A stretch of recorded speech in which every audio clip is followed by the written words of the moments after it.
All right, I got 7. We'll give it a rip, all right. Good evening. I'd like to call to order the April 3rd, 2025 meeting of the City of Nashua Planning Board. First item on the agenda, Connor or Scott, would you mind doing roll tonight? Sure. Oh, did you have it, Larry? Okay, I'm sorry. Mr. Hirsch, go right ahead. Mayor Conscious, Mike Peterson, Bob Ballinger, Here. Adam Varley, Here. Maggie Harper, Dan Hudson, Here. Scott LeClaire, Here. Larry Hirsch, here, Cameron Green, Here. Patricia Clee. All right, we have a quorum. Thank you, Mr. Hirsch. Next item on the agenda, approval of minutes from the March 6, 2025 meeting. Has any member of the board had an opportunity to review those minutes and is willing to make a recommendation regarding their acceptance or acceptance with amendment? Mr. Varley? Mr. Chair, I would make a motion to accept the minutes as written. All right, motion by Mr. Varley. Is there a second?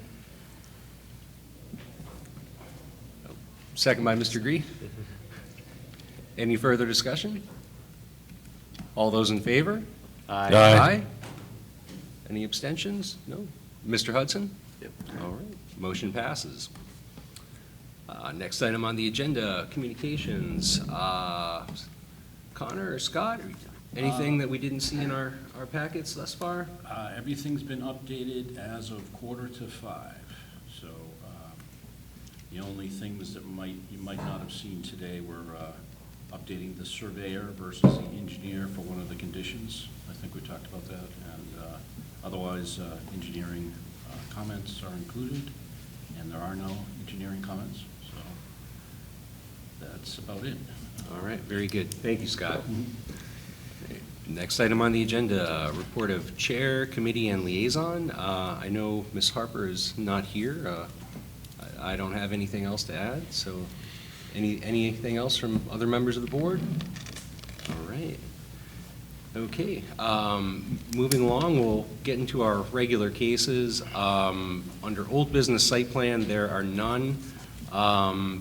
Before we get to the new business subdivision plans, I would like to recuse myself. Mr. Varley, if you're willing and able, if you could accept the chair duties for the first case this evening. I can do that, yes. Great, thank you. Thank you.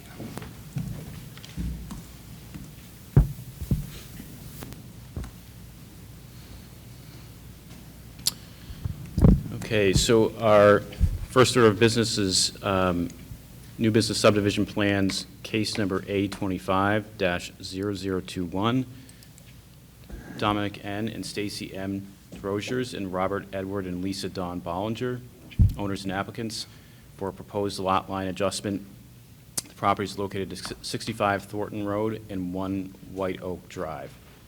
Can I get a motion from a member of the board that this application is complete and ready for the board to accept jurisdiction? Mr. Leclerc? I'll make that motion to accept jurisdiction that the application is complete. All right. Motion by Mr. Leclerc. Is there a second? Second by Mr. Green. Any further discussion? All those in favor? Aye. Opposed? All right, that motion passes. Good evening. For the record, my name is Tom Zajac. I'm a civil engineer with Hayner Swanson, 3 Congress Street here in Nashua. Here tonight representing Bob and Lisa Bollinger, applicants and owners at 1 Oak Drive, as well as the DeRocher family at 65 Thornton Road. Here tonight for a fairly straightforward lot line relocation plan. I will be super brief tonight, but just wanted to give a little bit of backstory. In and around 2008, the prior owner of lot 581, which is currently owned by the Bollingers, the prior owner constructed a fence that partially encroached on their neighbors on lot 580. And instead of ripping out the fence, they came to a neighborly agreement to allow that fence to remain. The owner of lot 581 was responsible for a prorated share of the tax bill each year. The Bollingers purchased the property in 2020 They were aware of this agreement. They actually met with the DeRosiers to make sure that the current understanding would remain, and that was the case. And so the reason for this application is purely just to clean up and formalize the existing condition that's out there as it relates to the existing fence, and then to respect the current mowing areas or areas of use between the two driveways. Roughly, there's 2 areas of transfer. It's about 1,000 square feet that will go from lot 580 to 581, so about 5% of those lots. In order to move forward with this application, we did need 3 variances from the zoning board, which were granted in December of last year for lot frontage, lot width, and side yard setback. You can see that both lots are unique in that we have corner lots and double frontage lots. So that was part of the argument in support of those variances. No outstanding staff comments that I'm aware of at this time. We do have 1 waiver request for section 282B9 related to existing conditions within 1,000 feet of the property. My letter is dated March 19th, 2025. I just asked that that be incorporated by the record. And other than that, we're all set. Staff conditions are acceptable, and be happy to answer any questions. Great. Thank you. Thank you. Any questions from the board? Seems pretty straightforward to me. All right. Thank you. Mrs. Aja, looks like none. Thank you. I'll now just briefly open up to see if there's anyone in the audience who wishes to speak to this. Wishes to speak to this plan. So first, if there's anyone wishing to speak in opposition or concern to the plan. Seeing none, is there anyone in the audience who wishes to speak in favor of the plan? I don't see any folks on that score either. I'm assuming the applicant doesn't have anything further to add. Staff, anything to add? Anything else from the board? All right. In that case, I will now close the public hearing on this case, and the planning board will take its deliberations into the public meeting. Again, I think very straightforward. Certainly no concerns from my end. But any questions, concerns from other board members? Nope. Okay. In that case, I would just a quick reminder that we're going to take 2 distinct motions. First, consideration of the 1 waiver from the existing conditions requirement, and then after acting on that motion, we would take a motion on approval of the plan itself. So with that in mind, is anyone interested and willing to make a motion on the waiver? Mr. Leclerc? Sure. So I'd like to first make a motion regarding this case, 825-0021, and that motion be to grant the requested waiver, that being section 190-282B9, the subdivision plan submittal requirement to waive the requirement to show existing conditions within 1,000 feet of the property boundaries, and make note that in considering this waiver request, the board is utilizing the criteria indicated in the staff report. Thank you, Mr. Clare. Mr. Clare has made a motion to grant that waiver request consistent with the staff report. Is there a second? Second by Mr. Hirsch. Any further discussion? All those in favor? Aye. Opposed? That motion passes. Okay. Mr. Clare, do you want to make a motion as to the? Sure. I'm going to make a second motion with respect to this application to grant final subdivision approval for the lot line adjustment between 1 White Oak Road and 65 Thornton, finding the application meets the criteria outlined in subdivision NRO 190-138G with the subsequent conditions as indicated in the staff report. Thank you, Mr. Clare. So we have a motion to approve the application with the subsequent conditions as indicated by Mr. Clare. Is there a second? Second by Mr. Green. Any further discussion?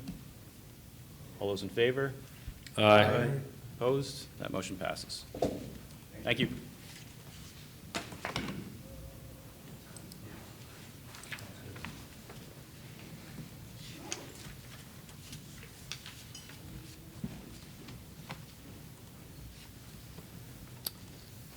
Push the chair back to you, Mr. Ballinger. Thank you, Mr. Varley.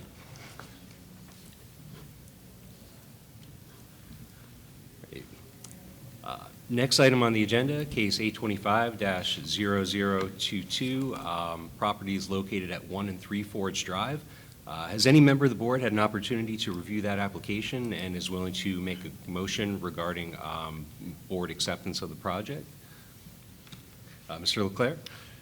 Sure, I'd like to make a motion for 825-0022 that this application is complete and ready for us to take jurisdiction.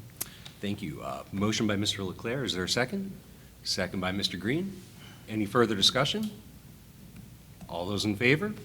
Aye. Motion passes.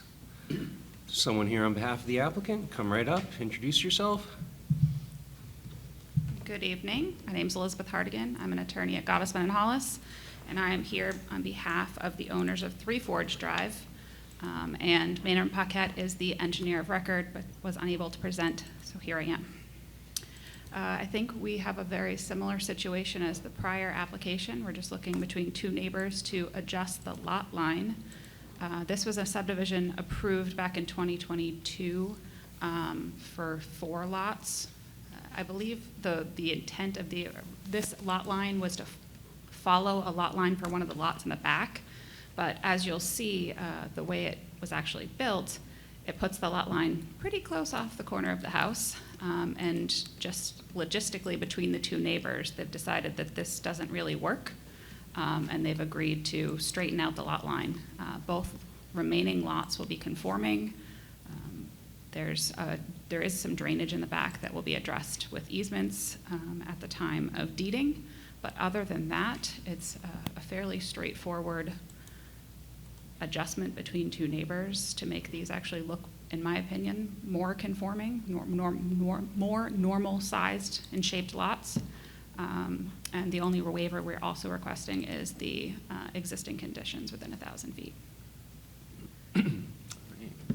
Thank you, Ms. Hardigan. Questions from the board? All right. Okay. All right, seeing none at this time, thank you very much. you. I will offer this up to the public. Is there any member of the audience that wishes to speak in opposition or with concern to this application? All right, seeing none. Any member of the public wishing to speak in favor of this application? All right, seeing none. One last chance to the board. All right. Well, in that case, I'm going to close the public hearing, and we'll go into our deliberation. This one seems fairly straightforward. Particular issues with the waiver request personally, but if other members of the board have thoughts, certainly happy to hear them. All right, seeing none. I guess getting down to it, similar to the last case, we would need to take a separate vote on the waiver request prior to the granting of the actual subdivision approval. Is any member of the board willing to make a motion with respect to the waiver request? Mr. Leclerc, please.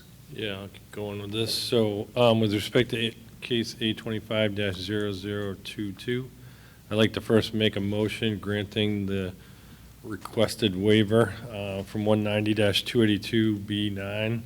Again, that being the subdivision plan submittal requirements and waiving the requirement to show existing conditions within 1,000 feet of the property boundaries, and that in considering this request, the board is utilizing the criteria outlined in the staff report. All right, thank you. Motion by Mr. Leclerc. Is there a second? Second. Second by Mr. Varley. Any further discussion? I do want to say the supplemental letter that's on this particular application is from the previous case in the agenda packet. Oh, is that? So, You may want to just refresh.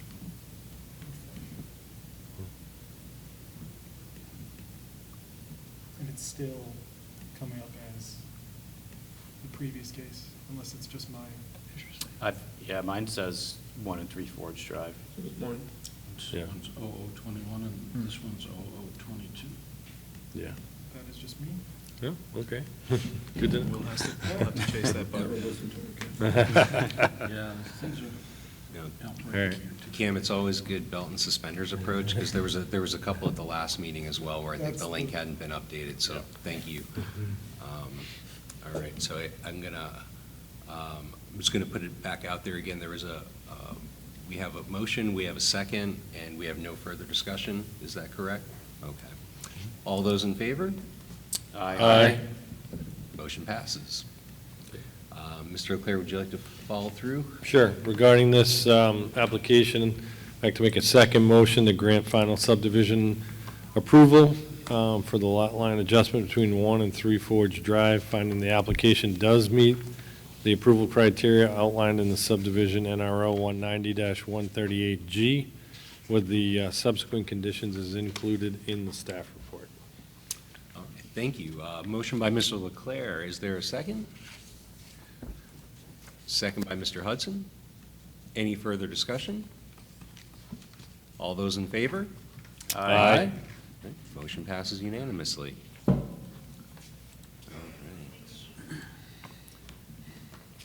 Next item on the agenda, under new business site plans, case 824-0205. Sam, before we discuss accepting jurisdiction, have there been any further discussions tonight that would preclude us from doing so? Yes, I just want to flag one thing for the board. In further reading of the code, there is a rather unique provision in the D3 standards that contemplates development solely where dwelling units are only allowed on the second floor of a building if the first floor contains a commercial or residential use. I will say that that provision does not apply to the D1 districts. It's rather unique. There's quite a few examples of uses in the district that would not be permitted by that. And out of just for an application and decision cleanliness and clarity standpoint, I did raise this with the applicant and to inform them that relief should be requested. The board has the authority to modify, just as they would under any other provision that has authority under the MU district. So there is already a recommendation in the report relative to modification to a setback standard. So it would be the exact same instrument. The applicant has already submitted a site plan suitability report. So the information is all there. We would just need to confirm with the applicant that they wish to request that relief. And I do have language for the board should we get to that point. And can I just Certainly, follow-up please. question? So just to clarify, that is, you're saying authority under the standards governing the MU district is not a waiver request? Exactly. Per se. That's the important distinction, is that is the instrument through which relief would be granted, not the waiver standards. And I will say additionally that staff would support this request simply because the standards were developed at a time before we saw podium-style development in the downtown, and this standard would preclude that style of development, which has already proven to be acceptable for other projects, albeit outside of the D3 district. But if that sort of development is acceptable in the D1, I think it would be reasonable to find it acceptable in the D3 district as well. All right, thank you for the clarification. All right, so, pardon me. So next case on the agenda, again, under new business site plan, would be case 824-0205. Is any member of the board had an opportunity to review that application and is willing to make a motion regarding the board taking jurisdiction?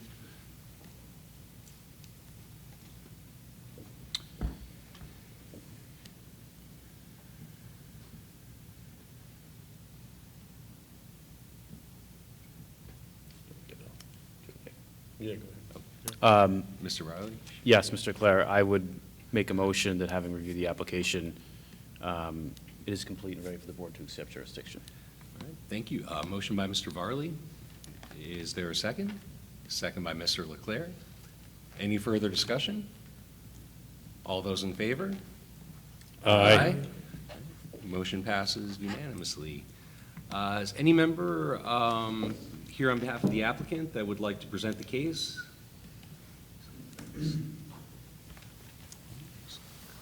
Come right up and introduce yourself for the record, please. Great.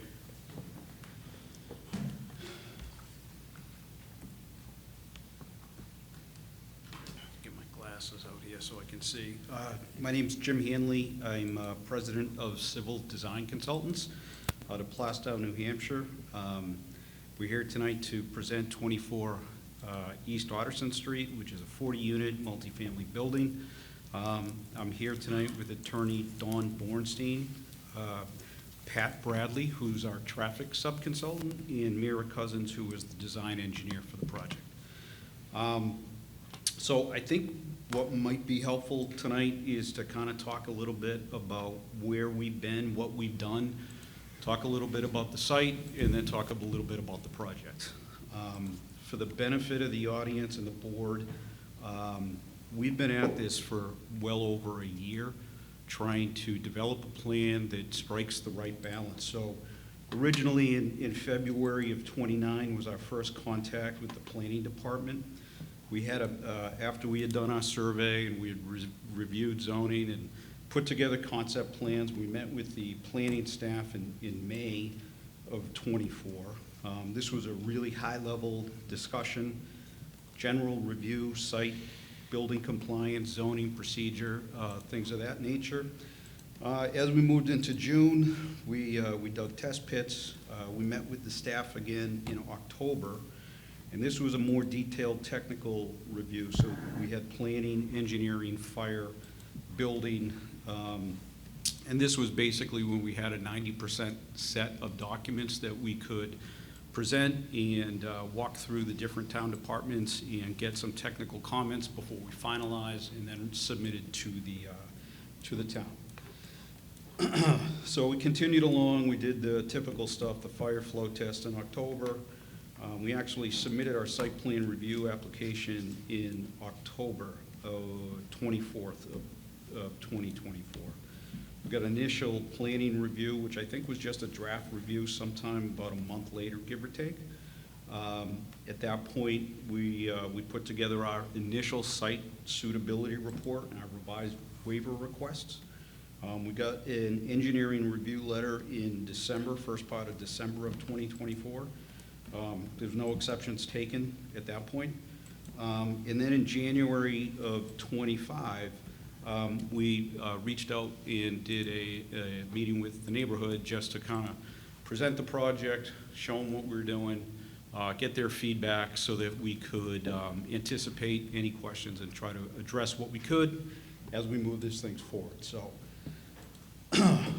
so the neighbors, they gave us a lot to think about. We had a good, productive meeting. We were probably there for over an hour and talked about the pros and cons, and they gave us some good stuff to think about. So after that meeting, we went back. We had another meeting with the planning staff, and that was the end of January. So as a team, we kind of regrouped. We listened to the comments of the neighborhood, and we tried to put together a plan set that struck a balance as best we could based on the limited lot size that we have and what we're trying to accomplish. So in March, on March 4th, we provided a revision to the drawing set. And what that revision entailed was we basically reduced the building width by 12 feet from 83 feet to 71 feet. That reduced the total building area by about 17%, give or take, when you look at all 4 floors, from 65,100 square feet to 54,128 square feet. We also eliminated any waivers that we could at that point. We had a couple of waivers specific to parking inside of the building, and we made an effort to kind of reconfigure this to eliminate those waivers as best we could. We also increased the buffer between our building in the northern property line, which is where that zone line is, which is essentially the top of the sheet there. We increased that from 5 feet to 21 feet. That was obviously a point of discussion during the neighborhood meeting as well as the staff meetings. And then some miscellaneous adjustments that we made included modifications to the interior of the parking. Parking and access now conforms completely to the regs. We relocated some sidewalks. We added some signage. We added landscaping, and we did some lighting, looking at lighting and the impacts of lighting. So essentially, the goal was to adjust the building to comply to the maximum extent possible with the regs, and then provide the largest buffer that we could. So we're able to increase it from 5 feet to 21 feet, and that then complied with your buffer zone requirements specific to the D3. Later in March, we got our second review letter, again, from the engineering department, and we looked at that. There's no exceptions taken to that. We're going to modify that. After some back and forth with the town actually earlier this week, we prepared a modification for relief, which included a waiver to the intersection distance and then the maximum side yard setback, which is in the underlying zoning. We have to provide a 20-foot buffer. We can't simultaneously provide the 20-foot buffer and have a maximum setback of 10 feet. So we put that paperwork together, and here we are tonight to kind of walk through the application. So I just want to kind of give you a sense that, like, we've been at this for well over a year. We've really tried to get input from staff. Staff's been great to work with. And we also did the neighborhood meeting, and you know, it gave us a lot to think about that we were able to implement into that first set of revisions. So our idea here tonight was to come to you. We know we have some outstanding comments that we plan on addressing, but before we got into that process of making revisions and finalizing everything, kind of wanted to get a sense for the board, find out what specific comments you may have that we can work into our final set of plans, and that's kind of the goal here tonight. So that's where we've been as far as existing conditions. As I said, 24 East Otterson Street, we're about 500 feet east of Main Street. There's residential units that abut our project directly to the north. East, south, and west is commercial uses.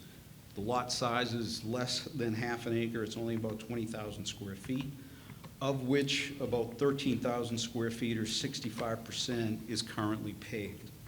So that leaves about 7,000 square feet, which is in some form of landscaping or non-paved. I'm sure you're aware that it's an existing parking lot that services 39 parking spaces there. We have frontage of 270 feet on East Otterson Street, and we have 98 feet on Dearborn Street.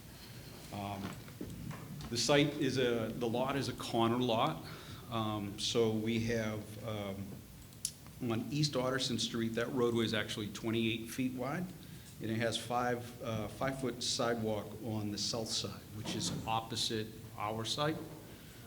Dearborn is 26 feet wide. It has 5-foot sidewalks on both sides.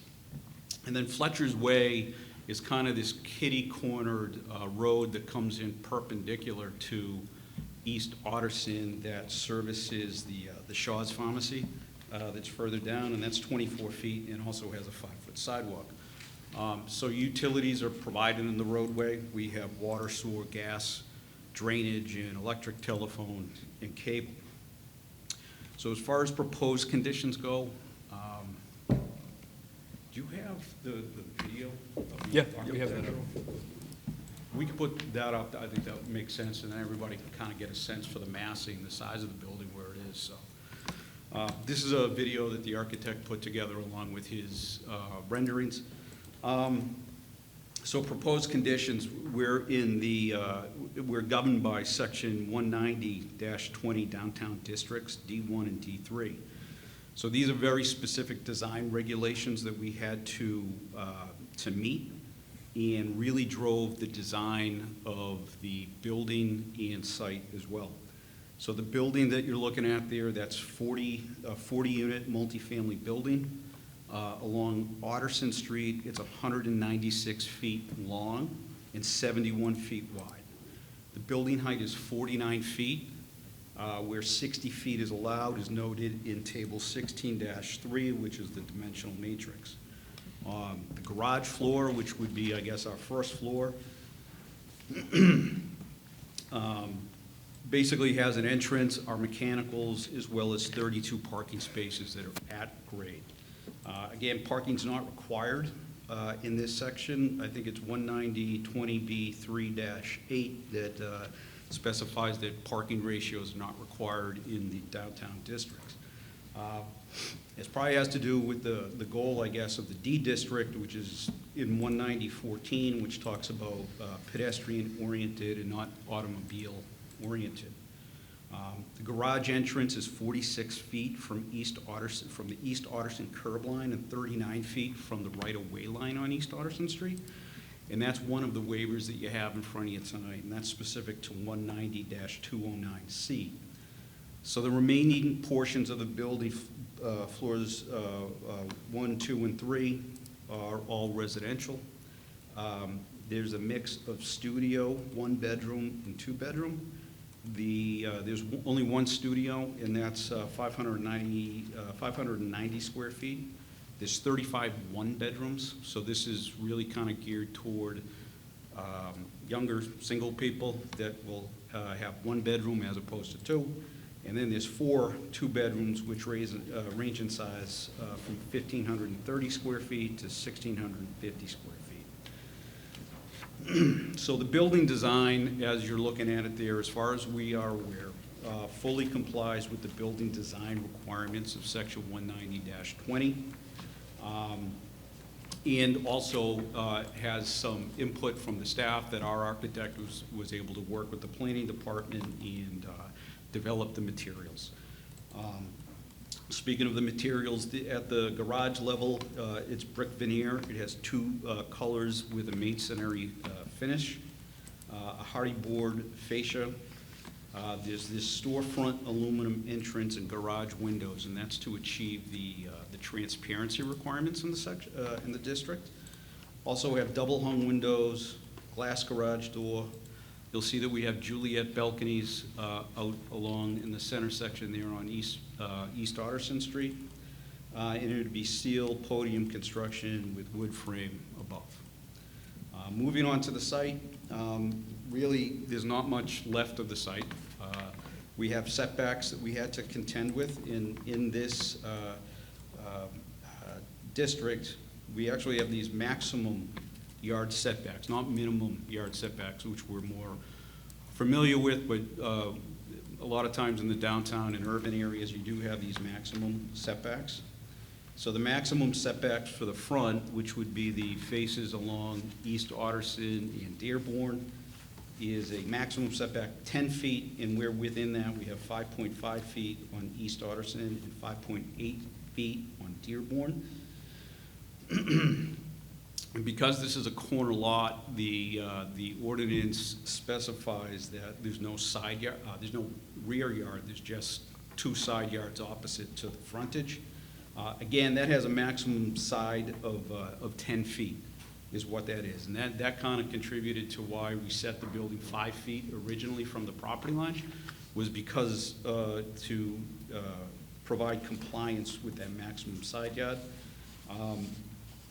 We're now, if you look at the plan on the far right-hand side of that plan, we have 4.4 feet, so we're within and we meet that side. But then along the northern side, you can see we have a much larger buffer. That's 21 feet. And that is part of the request for the dimensional modification and alternative standard that we submitted earlier this week. As far as additional improvements go, we have new concrete sidewalks. We have granite curbing along the entire perimeter of the frontage of the project. We'll have curb ramps, crosswalks. It will be ADA compliant. We're still working, and we will work with the engineering department to make sure that their concerns are addressed. We've added the appropriate signage. We have provisions for trash on the first at grade in the garage. And the way that works is that those would be rollout trash. There'd be a trash compactor, rollout service. We've addressed stormwater to comply with DES and city compliance. Essentially, the roof, and there's a little bit of an apron from Dearborn that goes into the entrance of the driveway that, in the garage, that will have a trench drain. We combine both of those, we put them through a water quality separator. Then we put it into the ground. We hope to get some infiltration, and whatever doesn't infiltrate will come off, go back into the city system. But we've addressed peak discharge. We have less than or equal to for up to the 100-year storm event. We've also tried to recharge as much as we can to handle that. Sewer, water, gas, and electric will all be tapped into off of East Otterson Street. And then we have our landscaping, and we did have a landscape designer come in to be part of the team after we had further discussions with the planning staff. So this is a little tricky because it is in the D3, it needs to meet 1920. And in that 1920 section, under D1, which D3 also has to follow, it talks about, it references the landscaping and buffering requirements of 190-180. And specifically the buffering requirements of 190-180B, which require a 20-foot wide buffer adjacent to the northern property line. So that was part of our revision. We increased that from 5 to 21 feet to achieve full compliance with that buffer. What we've done is we've hired the landscape designer. We've got 7 deciduous trees, 5 conifers, 56 shrubs, and dozens of perennials. So trying to make an effort to soften it and provide as much green on site as we can. I'm just going to talk about the 2 waivers that we submitted for earlier in the week and give you some context on why we submitted those and what our reason for it is. The first one, which I think is the more straightforward, is the waiver, which is specific to the driveway location that goes into the garage. That is 39 feet from the East Otterson right-of-way, where 50 feet is required. We actually look at it from the curb line, we're at 46, but I know it's standard practice in town to actually look at it from the right-of-way line. There is an existing curb cut at that location, and we've also had our traffic engineer look at that, and they're comfortable with the separation between East Otterson and that driveway location, and our traffic engineer can speak to that in more detail. It's also been supported by staff. The other one, which I think is more of an inconsistency in the ordinance, is specific to the 10-foot max side yard. So that's specific to the dimensional requirements in the D3 district. It's basically table 16-3 specifies that the building can't be set back more than 10 feet from the side yard. Obviously, we can't do that and provide a 20-foot buffer, so we've asked for consideration for a dimensional modification and alternative design standard. We chose, partially after going to the neighborhood meeting, getting the feedback that we got, we chose to, instead of holding the 10-foot and coming to you for the 20-foot buffer, we chose to hold the 20-foot buffer and come to you for the 10-foot max. And again, that was supported by the staff as well. With that said, I'll turn it over to our traffic engineer to give you some information on the traffic, and then after that, if you have any questions, I'll try to answer them for you. Thank you. Yep.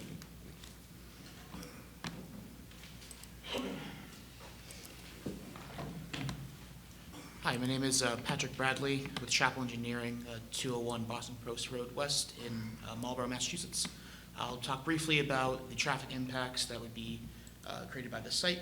So for this study, we followed the City of Nashua guidelines for transportation impact reports. And that first started with getting the ITE trip estimates for the project. So this project proposes 40 residential units in a 4-story building. That required the use of Land Use Code 220, which is for multifamily housing, low-rise, which is to 4 stories. And we used the suburban general land use rather than an urban land use, because that would provide more conservative amount of trips for the project. So it would take away any potential pedestrian trips. So for that, we found that there is an expected range of additional vehicles on Dearborn Street in the range of 22 to 25 vehicles during peak hours, which would result in about 1 vehicle every 2.5 minutes during those peaks, which is between 7 and 9 a.m.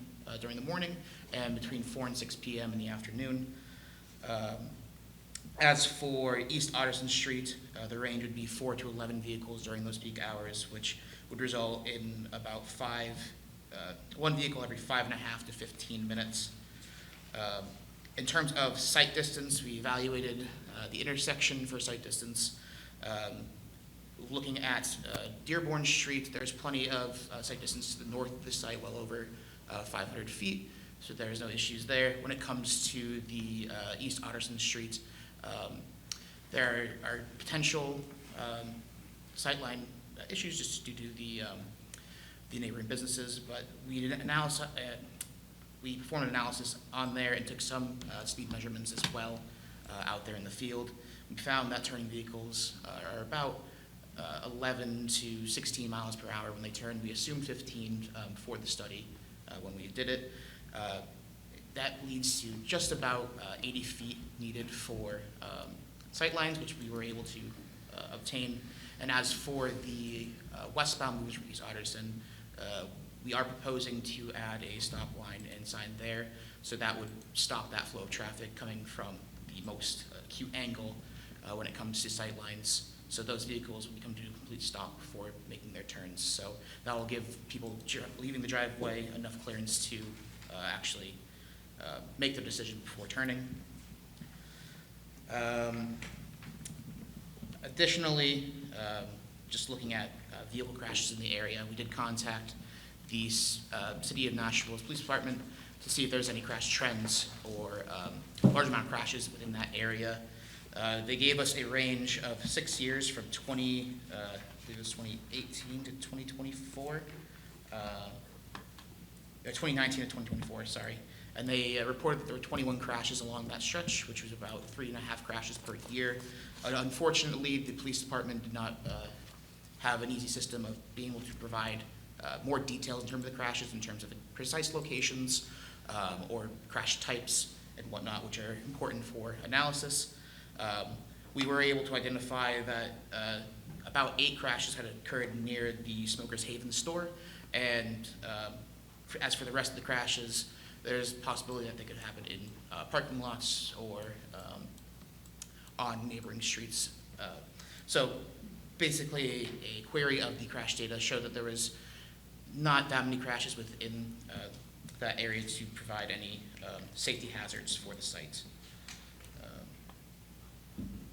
That's basically what I have for you. So if you have any questions, please, thanks. Thank you. Thanks. Were there any other members of the team that you'd like to have present before we get to questions?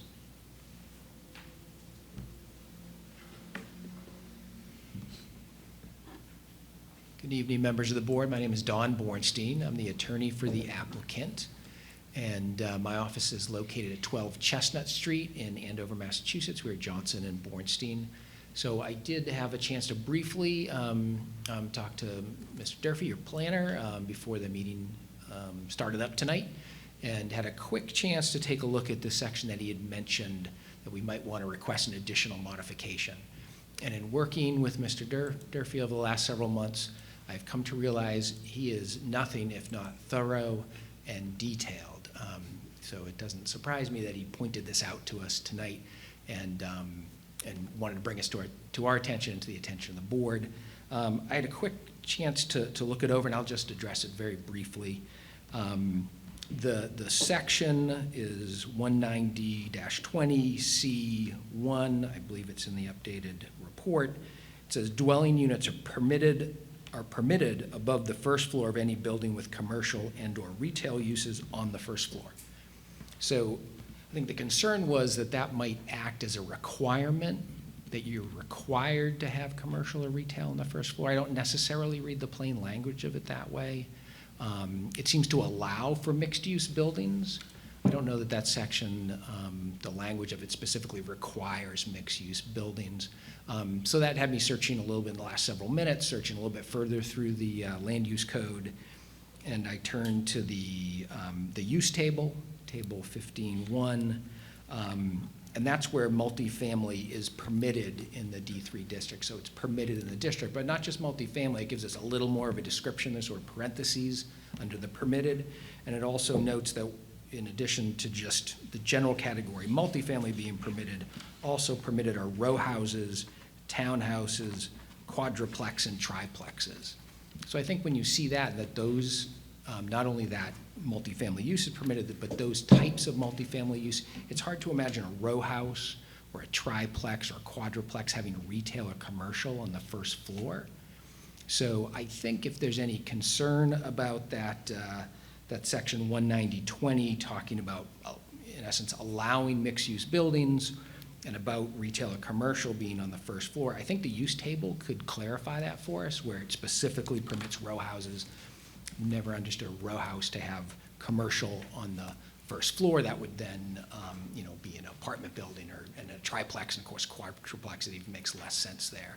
But to the extent that the board sees it otherwise, or the city sees it otherwise, we'd of course be requesting a modification from that requirement, if it is a requirement from the board tonight. So that was the best sense I was able to make out of it. You certainly have an interesting and fairly complex code in town, and that was my quick read on it. I want to share it with the board. Thank you. Thank you. I think perhaps before I open it up to the board, Sam, would you care to make a brief commentary about, in this particular case, what the distinction is between a formal waiver request and a modification of design standards? Certainly. The waiver standards, I believe they're outlined in 190-148. Those are specifically relative to standards that are found in the site plan and subdivision regulations. 190-20 is in the zoning ordinance part of the code. Typically, any sort of relief must be granted via a special exception or a variance or some other mechanism via the zoning board. Our code is flexible with these MU overlay districts where the planning board is granted a relatively high level of latitude when considering a modification or other relief mechanisms to this zoning ordinance portion of the code. This board has exercised that authority multiple times for things extreme as density and other things like that. So again, to just clarify, it is a separate instrument that is used to grant that relief, and that authority is different and separate from the waiver authority, which is statute-based. This modification authority is really an innovative land use control, so entirely different piece of state statute. And as a quick follow-up, because of that, the same criteria would not apply? It's not a hardship-based criteria? Correct, yes.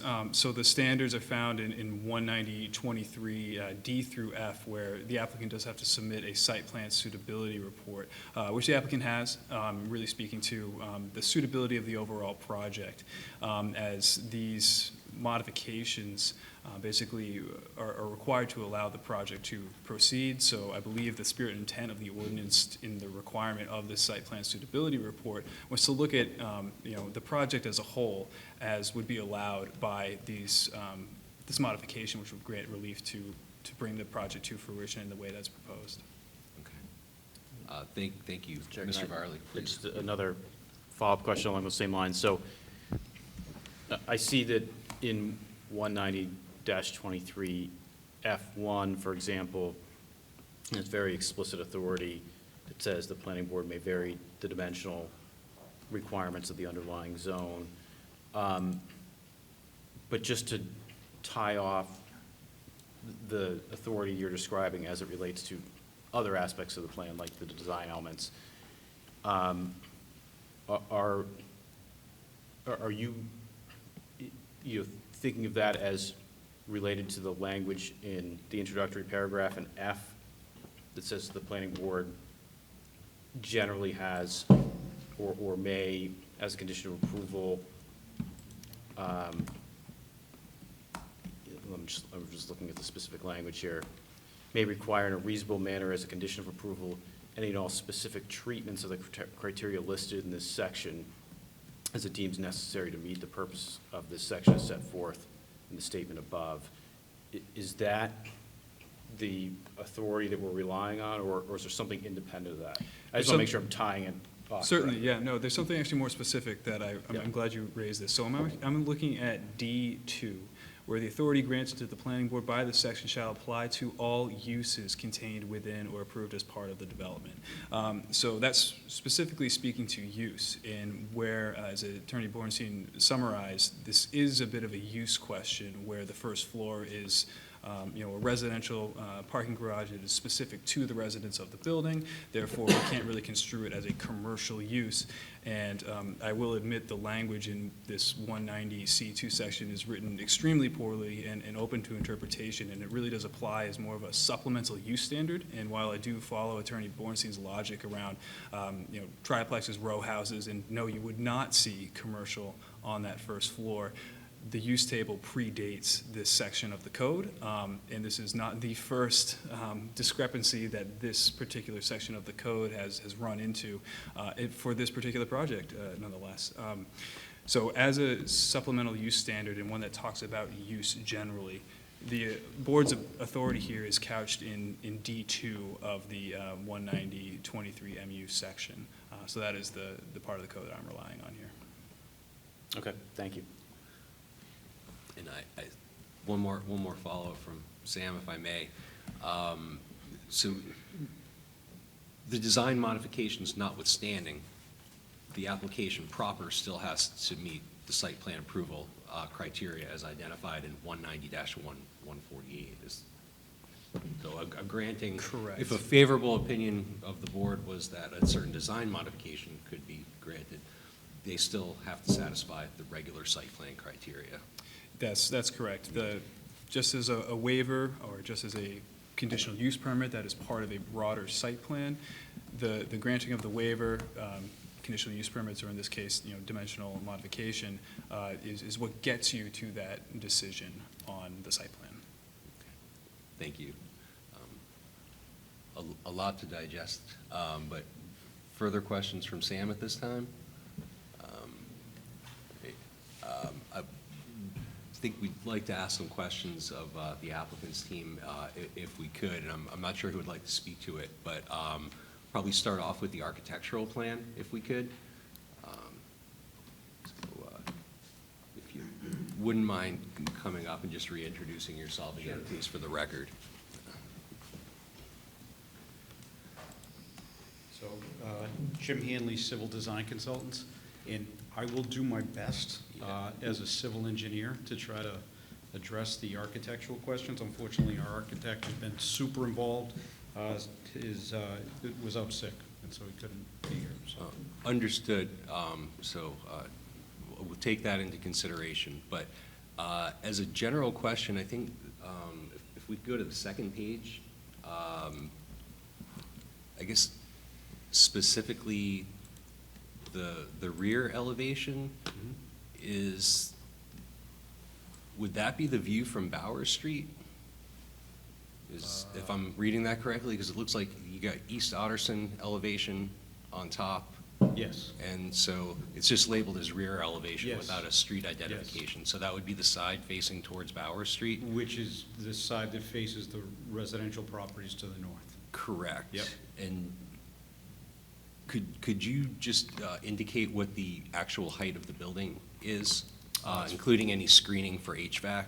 So including any screening for HVAC, it's 49 feet. I think it's 48 and a half, but it's right there. Okay. Thank you. Mhm. I'll open it up to the board at this point.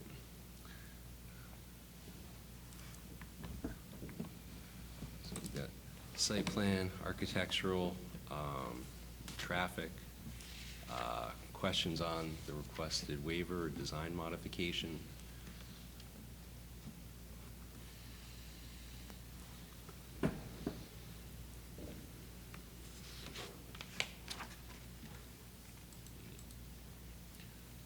Just, Mr. Leclerc, please. yeah, I'm just sticking with that rear elevation, the windows at the garage level. Can you just confirm, they look to be at a height that would be above a headlight of a car? Yes, yeah. That Like, was, how high are they, yeah? I don't have the The- exact height, but that was part of the discussion with staff when we began the process, was to make sure that we don't have headlights pointing out through the lights, Okay. out through the windows. Mhm. Can you explain just quickly, I know you mentioned it, but it kind of, I didn't pick up exactly how the trash is dealt with. Is that like a smaller compactor Yeah. inside the garage and they Yep. access it via the garage? Is that? My understanding is that these would be these rollout bins that they'd be able to roll out and then load out in the street. That's my understanding of how that would Load work. out. So there's a compactor, and those compactors would have like the 25-gallon dumpsters, plus or minus, that they'd be able to roll out and then load into the trash truck. Oh, okay. And is it private pickup or Yeah. city pickup? Yeah, it would be private, Okay. yep. So the trash truck, if you will, would be parked on Dearborn during Probably, yeah. exercise? Yep. Okay. Obviously, the idea would be that they wouldn't be there during peak operation hours for the street. That would be the idea, that they'd come in off-peak times Yeah. to try to avoid any additional traffic. Yeah, there's no, I mean, what's the curb line there? There's not, between the So it's drive line 26, and yeah, the from curb to face of curb on Dearborn is 26 feet. Okay. So if that would be sufficient for basically 3 cars, not a ton of room, but it would be sufficient for 3 cars. I think in reality, what would happen is that vehicle would be maybe 2 feet off of the curb line, they'd load it up. If somebody's coming, they'd come through, and the other person would hold off as they pass. Okay. Is there anything in the plans about the timing of that? No, but it's something we could add.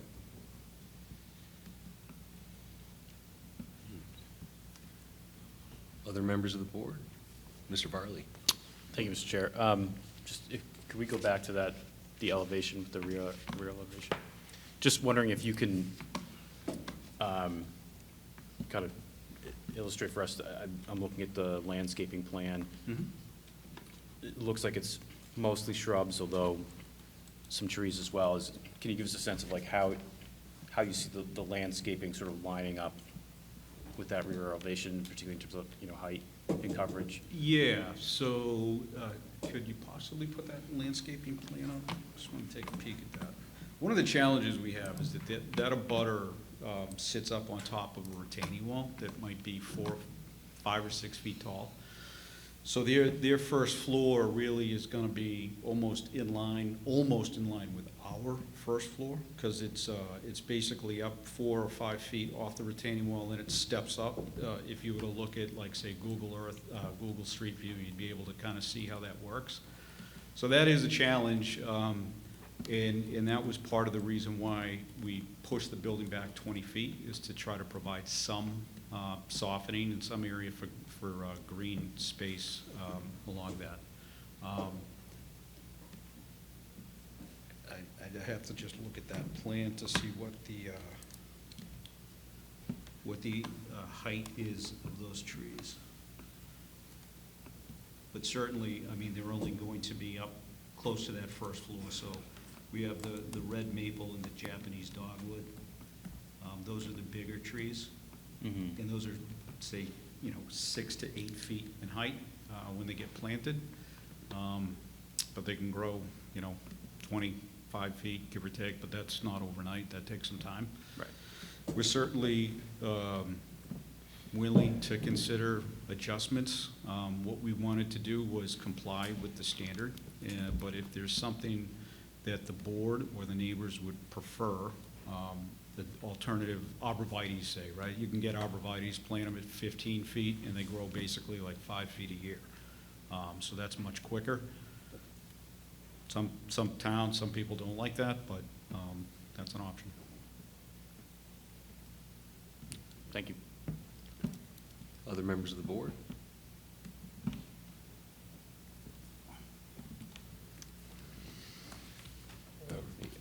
Mr. Leclerc, yep. On the elevation facing the, sort of the other parking lot, you know, that's beyond the Yeah. building. So is that just an emergency exit, or is that like a? Yeah, I mean, it's not a primary exit. I think Yeah. that exit there is most likely to address building code for, It's just coming out of the garage. yeah, so it's coming out of the electrical room in the garage, and that's literally it. So there's no stairway from the residential down there directly into that stairway. You have to go into the garage, then exit out. Yeah, so it's an electric room, second means of egress kind of concept, it looks like to me. Yeah. Yeah, so it wouldn't be any residents using No. that. Yeah, no, there's Exit. the mechanical, sprinkler, and electric in that corner of the building.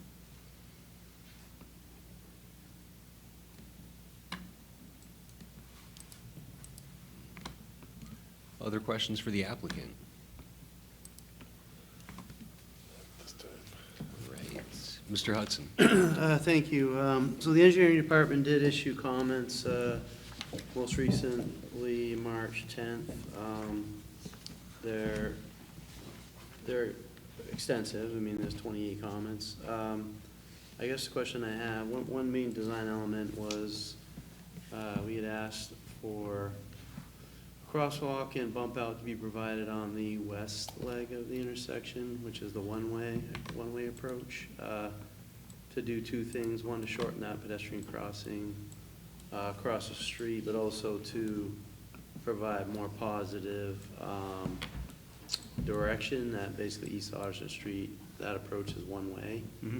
There is some one-way signage, but I'm sure at times there are people that don't do that. So people seem to know that's the case. Is that across?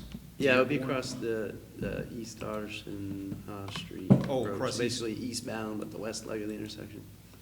It was comment 10 in our letter, and that was a comment we'd had in the previous as well, as to have a Yeah. bump out there. Okay. You instead proposed a crosswalk across, in front of your building, across the street to an existing tip down, Yeah. which we had a comment this time. We don't know if that's compliant. We need technical warning devices. A stop sign is also proposing that approach, which I believe would require Board of Alderman action. So those things are just noted. But is there a reason why you? Yeah, I'm not exactly sure where the crosswalk that you're asking for. If we can put a crosswalk in, we're gonna do it. Yeah. What we ran into at the neighborhood meeting was that originally we had a crosswalk directly across Dearborn, Yeah, basically at our entrance. For whatever reason, the sidewalk is actually on private property, and so that was scrapped when we got comments from the abutter that weren't necessarily favorable to that. I mean, we put it in, if that's the location. are you but- saying the butter that's on that corner that the sidewalk's Correct, yeah. located on? Yep. Okay, I'm assuming the city has a prescriptive right to use of that, Okay. but something we could talk And, more and, about. and so like, our goal is to satisfy, a crosswalk, if we put it here or there, it doesn't matter. As long as we have the ability to do it, we'll do it. So you are willing to do that then, and should? Certainly. If it was feasible or If it's feasibly feasible. worked out with the Yeah, the yeah. butter. I think one of the things that came out of the staff discussions was that on our end, a formal easement, because if you look at our property, it does the same thing, where it has a 90-degree. that we would provide some sort of easement or taking for the town, and we're agreeable to that as well. Yeah, that was one of the comments, was we'd be looking for that along this proposed sidewalk, Mhm. just so that the city had the rights to maintain the sidewalk, basically from the road to the building face, or, somewhere in there. So that's something that we would want to see addressed as well. I mean, you already stated that you take no issue with engineering comments. I'm assuming that's also includes the $9,500 contribution to the traffic corridor account that was requested. Yeah, from a Okay. technical perspective, we take no issue with everything. I'd want to just confirm with my client that they're okay with that, but Okay. there has been no pushback. Thank you, Mr. Chair. Thank you. All right. Mr. Leclerc? Can you just explain, like, what's happening with the, I mean, there's a couple of poles, right? in that Yeah, corner? right. Like the utility, what's Yeah. happening with, I mean, there's a lot of Right. line work there, right? There is a lot of line work, so. So is that being moved across the street, underground? Yeah, if you were to scroll up, I think 2 or 3 pages to the second sheet, we have the overhead lines. And the overhead line, yeah, right there. So those this is our demo plan that shows, Right. what we intend on moving. They have to be moved, that's it. We've reached out to the power company a couple of times. We've actually had some success, believe it or not, getting in touch with them. And we've gotten the feedback that we're gonna be able to move. So I don't have a plan yet. Right, but they're not gonna end up on, I'll call it your side of the street, because it's like not enough even space. Yeah, that we haven't gotten that far. Ultimately, it comes down to where the power company wants to put them. That, we don't have too much say, other than, this is through our property. Right. Without an easement, right? So we'll work with them to try to fix it, but. Can you show the plan with the new build? I think if you scroll Scroll down. down, yeah. Yeah, so how much space is there between the It- street and the face of the building? There really isn't. Not much, right? Because of the accessibility requirements that we have. Yeah. The sidewalk there is only 5 or 6 feet wide. We have tip downs, we have a landing. There's really not the room right there. I don't know what that solution is, but I know it can be moved. And I know that the architect actually has reached out to the power company and had some initial discussions. Okay. Other questions from the board at this time? All right. Seeing none, at this point, I thank you for your testimony. At this point, I am going to open it up to the public. We'll start off with, if there's anyone in the audience that is here to speak in opposition or with concern to this project, you're welcome to come up to the podium. I just would like to state that we did receive a number of correspondences, emails, and letters.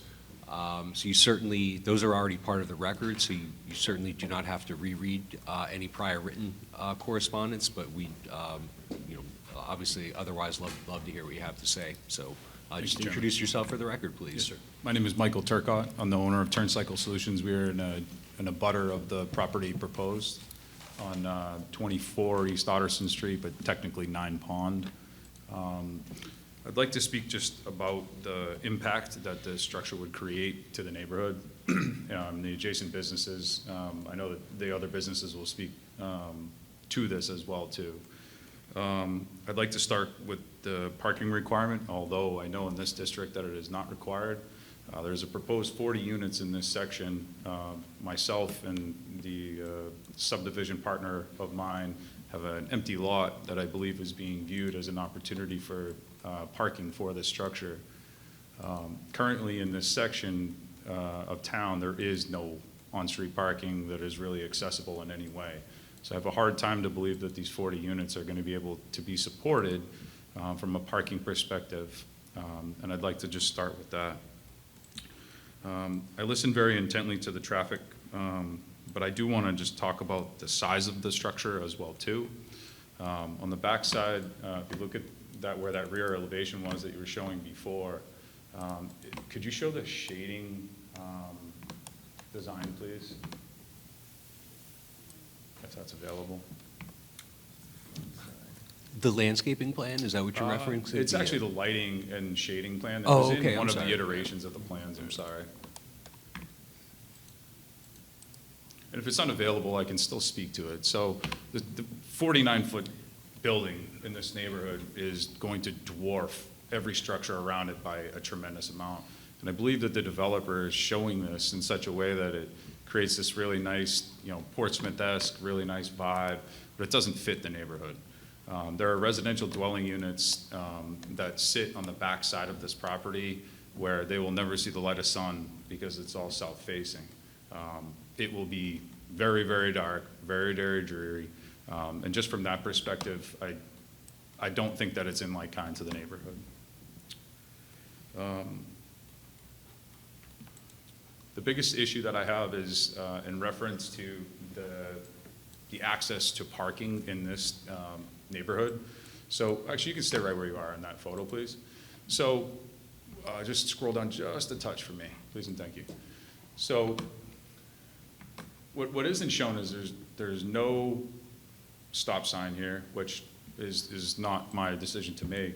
But as you round that corner, the traffic advisor had said, I think it was like 11 to 16 miles an hour, if I'm correct. I can speak wholeheartedly from a person that drives this road every single day. There is no one that does 11 to 16 miles. You're basically coming up the street at 20 to 30 miles an hour, you're easing off the brake, or onto the brake, and then you're making that turn and moving forward.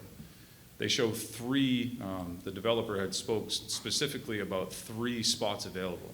So what I'd like to understand, either from the developer or just in some traffic study, is how, when at peak times there will be 20 cars, we'll assume, or just let's assume that there's half leaving the garage at peak times, how they're going to be able to get out, and then people will be going in at that same time. If my recollection was correct from the plans too, I believe it shows 16 feet for the garage door opening, which I drive a pickup truck. And parking in a regular parking space, I have a hard time believing that 2 cars are going to pass each other as they enter into that structure. And I take it a step further, if you can envision cars leaving, cars coming in, and then the regular traffic that's in this, a very congested, and in my opinion, kind of underserved from a traffic stability standpoint as a rule anyway. The traffic advisor, I believe, kind of brushed over it a little bit quickly, but there's 3 accidents per year in that section. I urge you to look at what the other accidents are in the adjacent blocks in reference to this. Could I kindly ask you to pull up Google Earth for a second and just reference this intersection? Is that an option? Sure, yeah, just give me 1 second. Yeah, thank you, and I'll keep talking. So the issue that you have is you have a one-way coming from Otterson Street going towards Main Street, and it is coming from Main Street east towards East Otterson Street. You have the Shaw's Plaza, which you are coming up, which is a right-of-way both directions, and you have an offset street, which is Dearborn. So it'll help me in just a second to paint the picture. And East Otterson is like a local highway, and yeah, this is very helpful. So we're looking at that stop sign. If you could just fan right, please. So as you look right, where Bottle Gas Truck is, that's a one-way. Very commonly, people are going up that one-way. I mean, we're, myself and my fellow colleagues that live in this, or operate our businesses in there, very commonly we're coming down Otterson Street and there's someone coming up the other way. And I mean, it's probably more than once a week for me personally.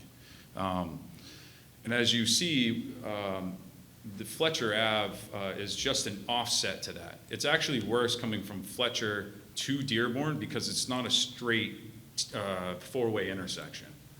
And so what it creates is this very jumbled traffic pattern where you're coming from Fletcher, trying to jump onto Dearborn Street, and you kind of have to like cockeye angle yourself across that intersection with no stop sign coming from East Otterson Street and incoming traffic coming from Main Street down onto this very, very bejumbled section. And then let's add the multiplier of now we have 26 feet, I believe was the math or whatever it was, 3 car lengths of someone coming in and out of this garage at the same time. That's just going in. And let's assume that the trash truck isn't there at the same time. let's assume all of these other multipliers that haven't been really considered in a compound manner, in my personal opinion. So from a traffic pattern standpoint, the building is extremely disruptive and, in my opinion, very unsafe. The intersection in general, and I just go back to the point that if you looked at the neighboring areas, 3 accidents in one neighborhood, in one intersection, I would say, in my personal opinion, that is an exorbitant amount. Because I think if you went down to the other end of East Otterson Street at Harbor, which is even a very tight intersection because of the telephone pole at the corner of East Otterson Street and Harbor, it's not even, I can't speak to it because I don't know the fact and I don't want to, but I urge you to look at those facts. There's other factors that have to do with traffic in this. I agree and appreciate the gentleman's professionalism in doing the traffic pattern, but I don't believe what's been factored for is Shaw's Plaza and job lots and all of the other commercial buildings that are in that plaza are delivering tractor trailer trucks in and out of this section at all hours of the day.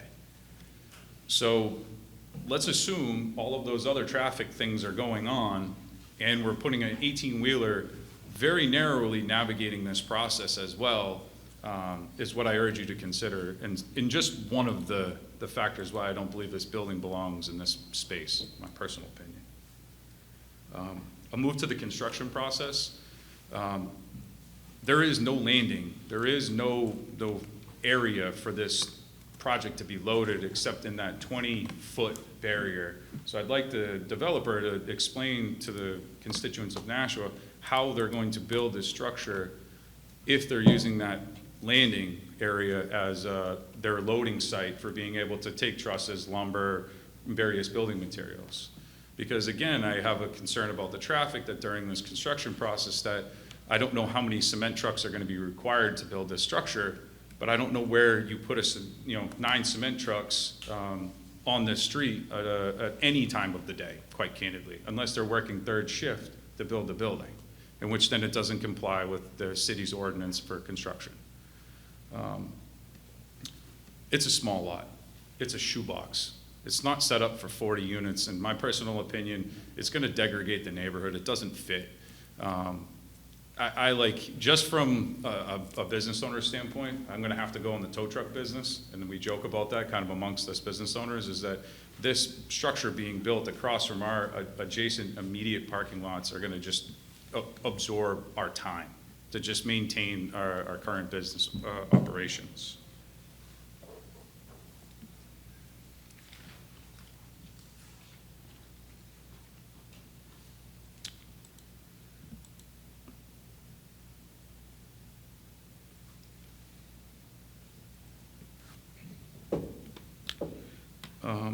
I did speak about this too. So if there is in the traffic assessment, which I'm not an expert in, but I just kind of listened to the details and it just doesn't net out for me.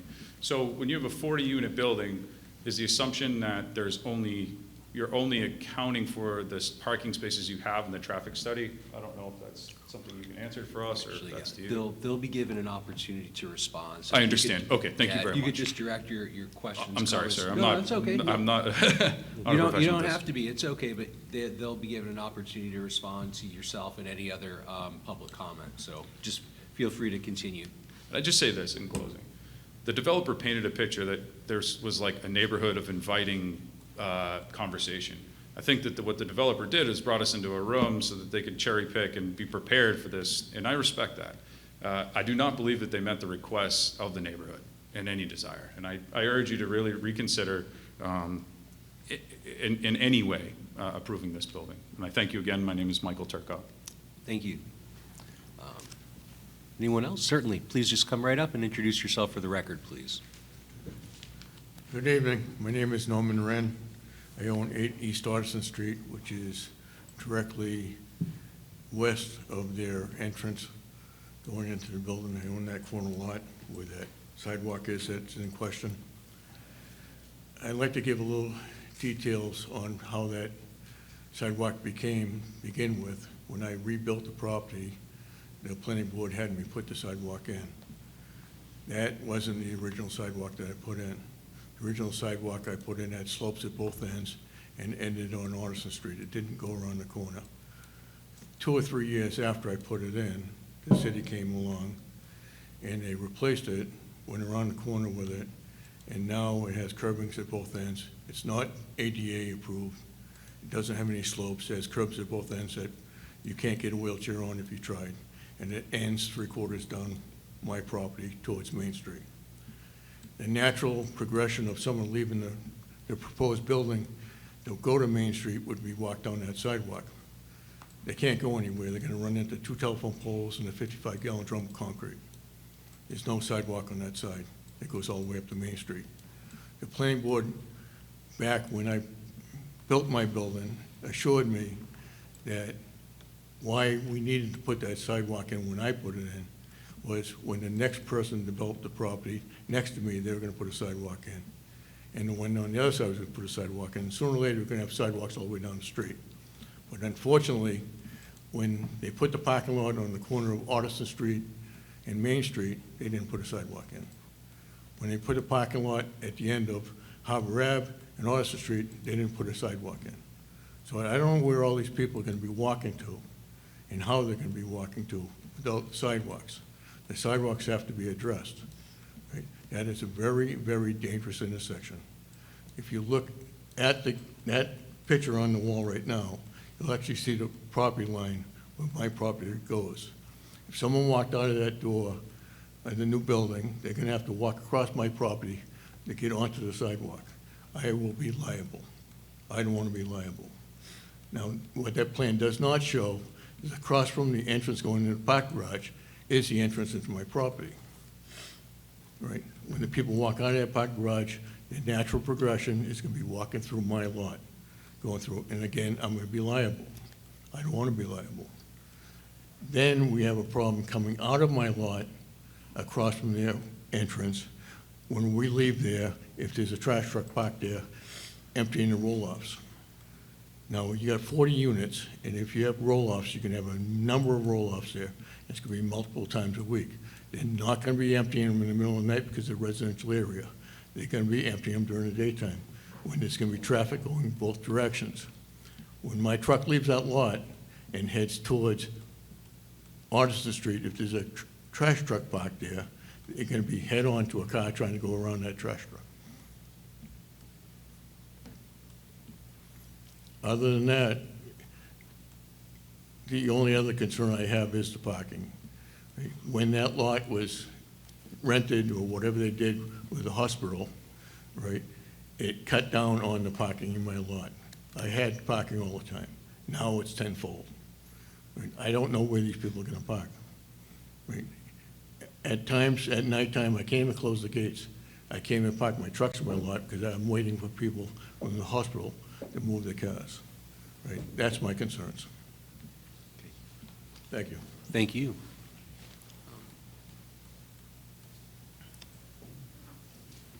Certainly, just come right up and just remember to introduce yourself for the record, please. Thank you. Thank you, Chair. My name is Allison Hogan. I'm the daughter of Edith Hogan, who resides on the north side abutting the property at 34 Dearborn Street. A lot of your questions that you had in regards to how that would impact the abutting folks and whatnot. In regards to the sunlight aspect, if you could actually bring up that Google Earth again so I can show you where my mother's house is and how close that's going to be to the property. So just zoom in a little bit. There we go. So right now, I submitted my email, which you have in your package to review, so I won't go into all of the details, but I think this gives a very good understanding of if you were to be sitting at the edge of this dais right here, these are 1-foot squares, count out 20. That's where my sister's sitting. That's the standoff between my mom's property and where this 49-foot building is going to be. It's going to run the length. Her house, all of her sunlight is on that side of the building. She will be shut off. There will be no more sunlight for this elderly woman. All of the construction that's going to go on, that's 20 feet to get those concrete trucks, and they will be running all day, all of the deliveries. There will be no peace. Also, that house was built in the 1800s. The foundation will not be able to withstand the concussive damage that's going to happen when they need to drive the piles down for this structure. Just the tremors alone and whatnot. That's a very, very old house. It does not have the standard concrete basement. It is the giant, like, granite stone slabs that kind of got plastered over or whatever. So due to the, and as you can see, the other houses, they're the two-story with maybe, you know, an attic on the top. That is what the neighborhood looks like, those standard colonial houses that are 2 stories tops. So while it looks really nice in the video, what it doesn't do is it does not fit with the feel of the neighborhood. Also, that small little jut out for the ingress and egress for the parking garage, we would ask that you do adhere to the standards that you're talking about in regards to modifications being applied for dimensions, not design elements. That's a huge design element. I think that the fact that there's going to be limited visibility, there's already excessive accidents that happen at this intersection. Now I want you to imagine that that wide open lot, which gives everybody 100% visibility of who's coming and going at that intersection, is now going to be obstructed completely. So there will not be that visibility for the intersection, and I anticipate that this will be a hazard to the public and increase the dangerous intersection that is going to be present. So from a just a residential standpoint, hardship standpoint, the heating bills will go up for her because that south exposure is helping to keep the house warm in the wintertime. That's going to greatly increase and exacerbate that issue, as well as the just general mental issues that will happen with zero sunlight, darkness, and looking face into the back of a building that's only that far away from you, that goes up about 50 feet. Thank you. Thank you.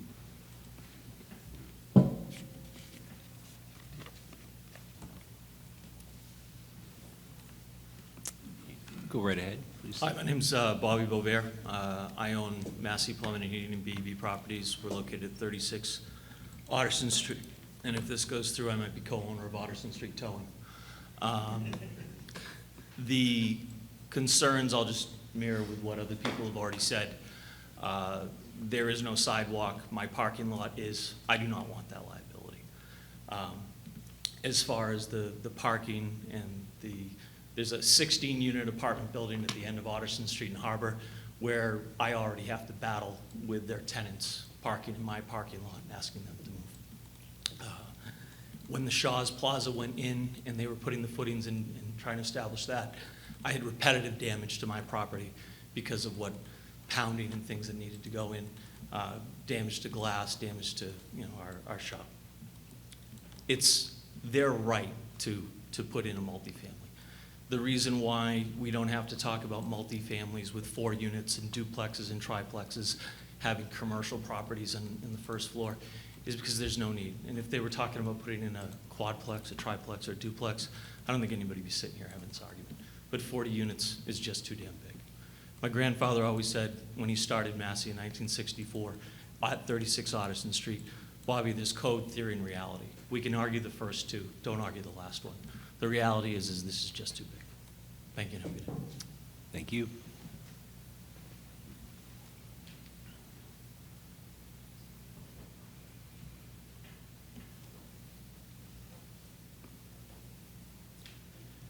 Good evening. Thank you for the opportunity to speak here tonight. My name is Tim Sennett, 62 Underhill Street, Nashua. In full disclosure, I am the alderman for Ward 7, which is where this property would be located. I'm going to pick my words carefully here tonight because I have a great deal of respect for the separation of jurisdictions where our respective boards lie, and it's not my place as an alderman to tell you or to approve or deny any any plan that comes before you. I just want to come here tonight on behalf of my constituents who I have spoken with at a great deal for a number of years regarding this plan. Most specifically, heard from the, you heard from the family of Miss Hogan tonight, who has been speaking to me about this for a long time, a lot with question, knowing that the lot was before her property and not knowing what was actually coming down the pipeline originally. And this goes back to how long I've known Miss Hogan, since 2018, 2019, somewhere in that effect. And just the concern of what's going to pop up in front of my property. So I would ask that as you deliberate this, you do take into strong consideration the concerns that her family has brought here tonight. Because it's been a long-going concern for her, is what's going to pop up in front of my property. And I certainly share those concerns. I'm fortunate to live on a double-sided residential street, but I certainly wouldn't be excited about something of this magnitude 20 feet in front of my front door, especially with the farmer's porch that I've been a long time envious that she owns that I don't. Furthermore, the big concern that I'm hearing from my constituents is the intersection that many have come to you and spoken in greater detail about tonight. That intersection, not only for commuters behind the wheel vehicles, is a very, very heavily pedestrian intersection. Many folks in the neighborhood do not have access to motor vehicles, and that Shaw's Plaza right there is a beacon of utmost convenience to them to be able to get to their neighborhood supermarket, essentially, for their weekly grocery runs. We have young, we have old. We are in the neighborhood of a walking elementary school, so there's children passing through the neighborhood as well. And it's just that these considerations that I would really like you to put some strong emphasis on as you deliberate this tonight. I've stood here before you before as a private citizen. I do have faith that you will make the right decision here, but I just wanted to come before you tonight and share some of those concerns that I've been hearing from folks who maybe were either unable or not comfortable coming this evening. Thank you. Thank you, Alderman. Other members of the audience that would like to speak in opposition or with concern? Okay, seeing no one else, is there anyone in the audience that would like to speak in favor of this application?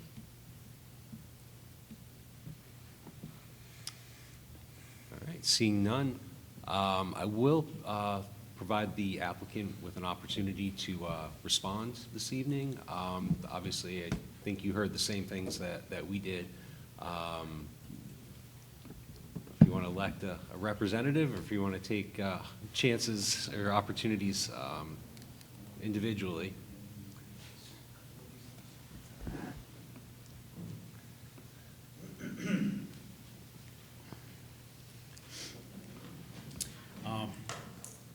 So these are a lot of the comments that we heard during our neighborhood meeting that drove us or directed us to take another look at the layout. Would we design an offset intersection like that ever? No, right? But sometimes you find that in older portions of New England, right? Like it's not all that unfamiliar. It's something that we have there. We can't, and we're not going to claim to try to that we're going to fix everything that ails this entire area. But what we have done is we have, and what we're committed to doing is making sure that our frontage is ADA compliant, that we work with the city to make sure that we put tip downs in, where the professionals direct us to do that. These people, town engineer and our own traffic people, where they tell us that this should be done. We've kind of committed to that, and that's kind of the limit of what we can do. We're not going to be able to fix everything. I am going to ask our traffic engineer to come up and just maybe put some numbers on some of this stuff. There was some talk about the intensity of the required parking, and that is something that we looked at, and obviously, once we went to the neighborhood meeting, we realized that this was a real concern with the abutters, so, and that's why we got the traffic people involved. So with that, I'll have Patrick come on back up.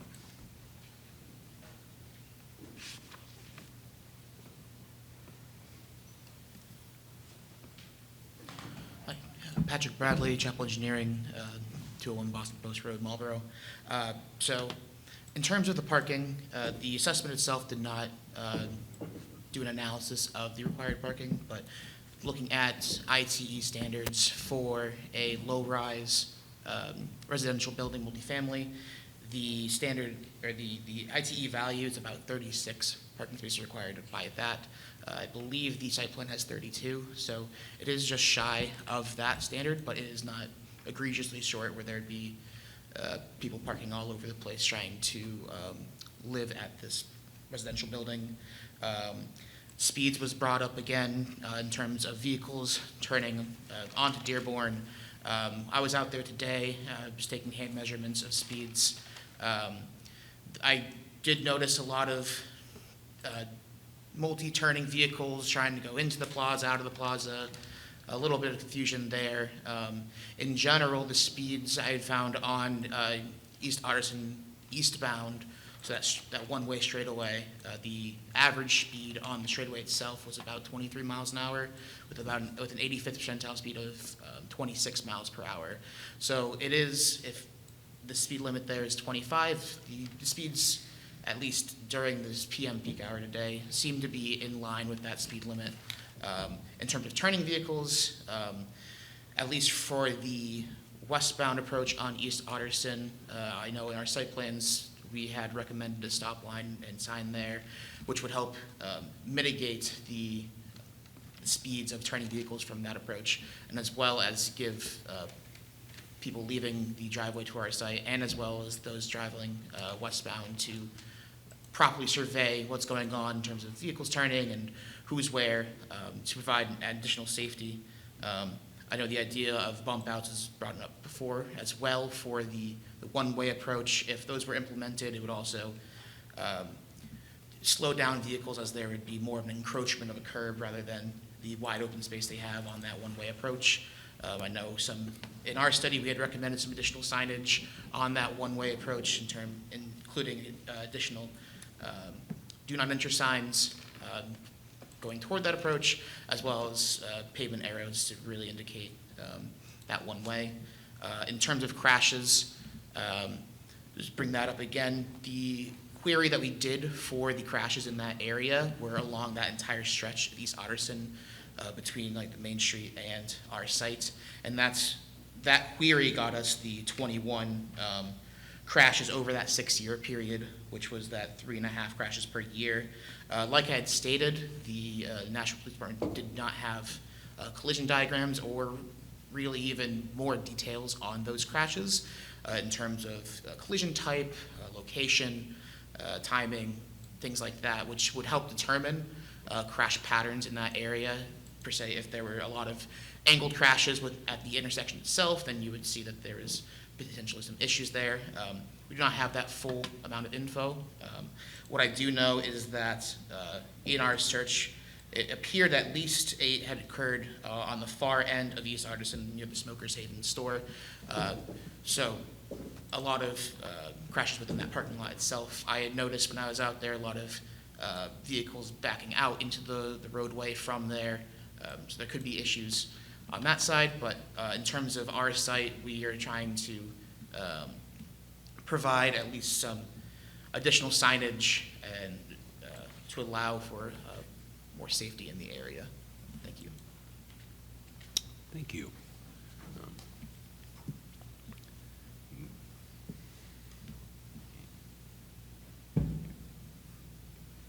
Follow-up questions from the board on any of the testimony we just heard?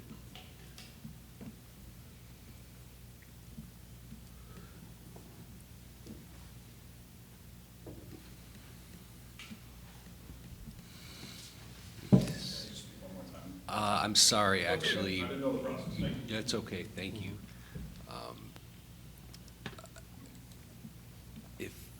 I got one that's really for staff, but it probably makes sense during the meeting here. So, I don't know if you have access to the, well, I know you do, the GIS map, and just bring it up with the zoning on. And I'm just wondering when like how far the mixed use goes down the street and across. I mean, I'm looking at it kind of online. It looks like this is I'll call it the last block of residential in a sea of mixed use, general industrial, downtown kind of thing. And I'm just wondering if you have any background, like, I don't know exactly how far. Is the mixed use only the overlay, only that brown area? The mixed use, it does overlay on the red and the brown. The red is the D1 mixed use, and the brown is the D3 mixed use. Okay. And that D3 mixed use, it looks like it doesn't follow the road line. It's like right through the back edge of this lot, right? Correct, actually, and if you follow this interesting kind of curving line, it actually appears like it was, the zoning district was laid on the center line of old railroad right-of-way. Got it. Yeah, I was kind of wondering where this kind of piece of residential block sort of came from. You're speaking to the C urban residence block that's making up. It looks like the only residence in that entire block is this 8 or 9 houses right here, like in this corner edge. Certainly, it may have been established further back. Obviously, there's been some acquisitions by the hospital to convert some of these areas into parking lots, so there may have been some character change over time. I can't speak to exactly when the geometry of this specific district was laid out. But I can tell you we have been looking at this in the code update, and I think that what we're trying to do with that is be more reflective of what's on the ground. Yeah, okay. I was just trying to bring this up as a general kind of understanding for the board and the public of kind of the situation we're talking about from a bigger picture here and the challenges associated with it. Seem to be obvious. But, okay. I just think this is kind of helpful to see the relationship of the site to the, the rest of the area. So, okay. Thanks. Thank you. I actually have a question for Mr. Hudson. Just given the questions around, or comments around this particular intersection, traffic considerations, I just wanted to confirm, I'm assuming the city traffic engineer did review this project, and then, I guess, related or follow-up question, does the city otherwise sort of have underlying existing concerns with this particular intersection or section of Otterson Street that are sort of known, consistent with what some of the abutters were describing? So, yeah, great questions. I would concur with the applicant. If I was going to lay out this intersection, I wouldn't do it the way it currently is configured with the offsetting side street approaches. I'm aware of the prevailing issue of people going the wrong way on the one-way street. That's something that we've heard lots of complaints about. I think the proposal to add the stop sign on the westbound direction would be helpful. That would help address a couple things in my mind. One, slowing the traffic down, like that approach would have to stop where the others currently do, and that one doesn't. So it would slow the movement around the corner. So I like that recommendation, although again, it does require Board of Alderman approval. Traffic flow-wise, I mean, if that was an always stop intersection, I think it can function safely, despite all the various maneuvers happening there. And it would be nice to improve the pedestrian access in that area. You know, the vertical curbs are not conducive to pedestrian travel, obviously, so addressing some of those things would be helpful as well. So, did that answer your question? It does, and Okay. the other point was just, I'm assuming the city Oh, traffic city, engineer. yeah, sorry, yeah, the city's senior traffic engineer, Wayne Husband, did review the plan. Again, the traffic study didn't go into all the various movements of the intersection, that sort of thing. They did look at, you know, what they could, look at the accident information that was available, but because of the scale of development, it's more of a trip generation sort of analysis. It's not a high traffic generator, in terms of, you know, as in comparison to the shopping center or anything else, right? It's not a high traffic generator, so it's not so much the amount of traffic being added by the development, it's just the specifics of the maneuvers and things like that, and sight distance, and those sorts of things. I mean, the stop on the westbound approach would also alleviate some of those concerns of people coming around the corner in potential conflict with the entry to the garage, so.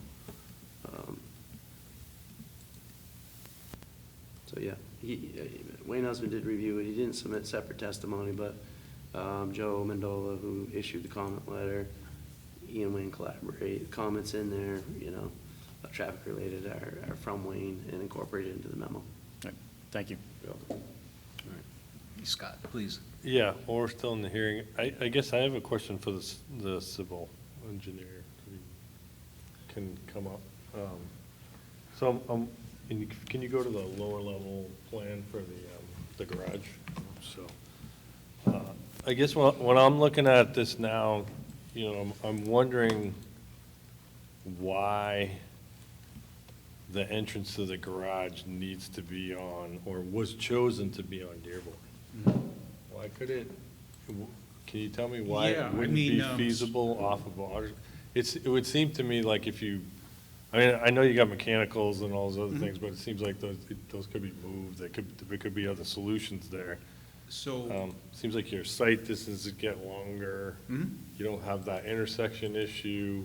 Maybe you might lose a couple parking spaces because you're gonna have to go in this way, but. so we do, there is flexibility there, for that to be adjusted. Yeah. It was chosen at that location because that's where the existing curb cut is. So the existing curb cut has 40 parking spaces, we have 32, seemed to make sense. And then the other reason is that obviously parking is a big concern. It's not required, right, but it's a big concern. And that layout right there is generally the most efficient.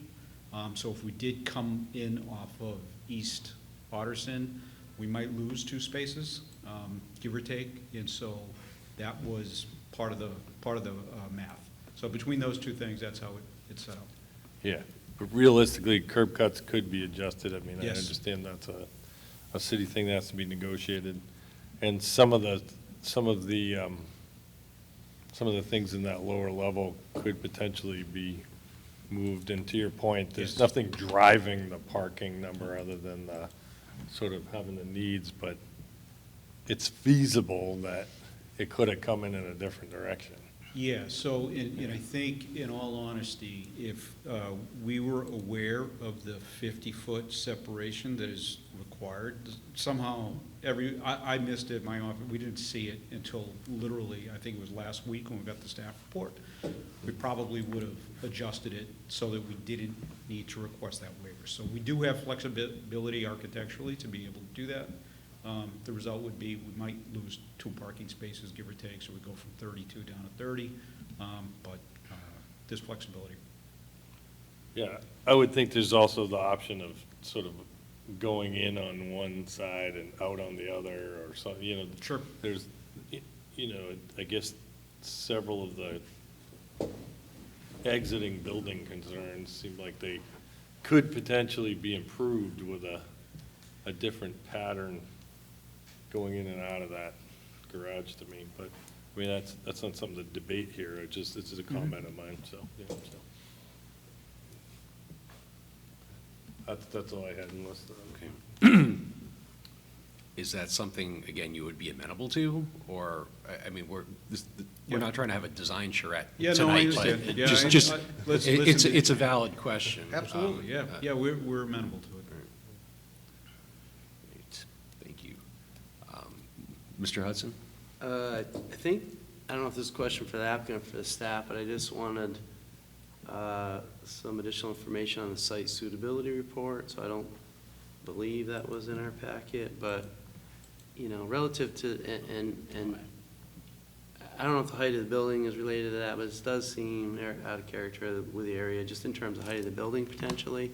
So maybe staff or the applicant could speak to the allowability of that, the height of this building relative to other buildings in the area maybe, and why the, 49.5-foot building here is suitable for this site. I'll just say that the site plan suitability report, it's in the supplemental material, begins on page 5. Okay, thank you. So I would, I'd address that by, again, talking about, we made the effort to provide parking where no parking is required, because that is one of the concerns that we heard from day one. That adds about 11, 12, 13 feet to the height of the building, so if it's 49, that was a decision we made, that the parking that was provided offsets the additional height. To give you a sense, give or take, we're at 49 feet. The ridge line of the nearest abutter, the ridge line, is about 27 feet, give or take. So we got about 20 feet, we'd be about 20 feet higher. 5 feet of that is the shielding on the HVAC and whatnot. But it's 49 feet. Scott?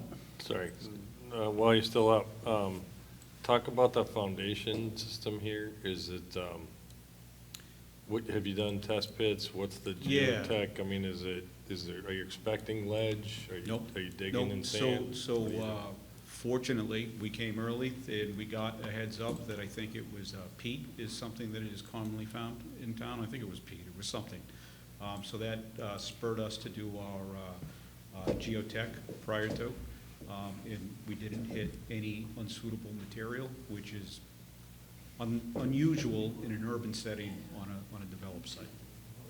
So conceptually, the proposed foundation concept, is it dug footings and forms? Yeah.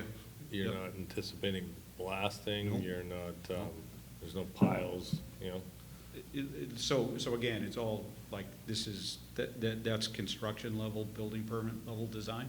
But we have done what we have done enough to feel comfortable that there's no special measures required to place the foundation. Adam, please. Yeah, thank you, Mr. Chair.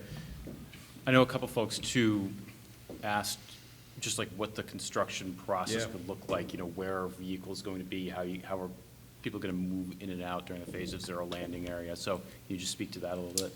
Yeah, so I feel like I'm acting as the architect, and I'm not an architect here tonight, but I'll do my best. So obviously, when you build a 4-story building, it's going to have a disruption to the regular, everyday harmony of a neighborhood, just is what it is. But we do have the 20-foot buffer area that we can do staging of materials, equipment, and vehicles.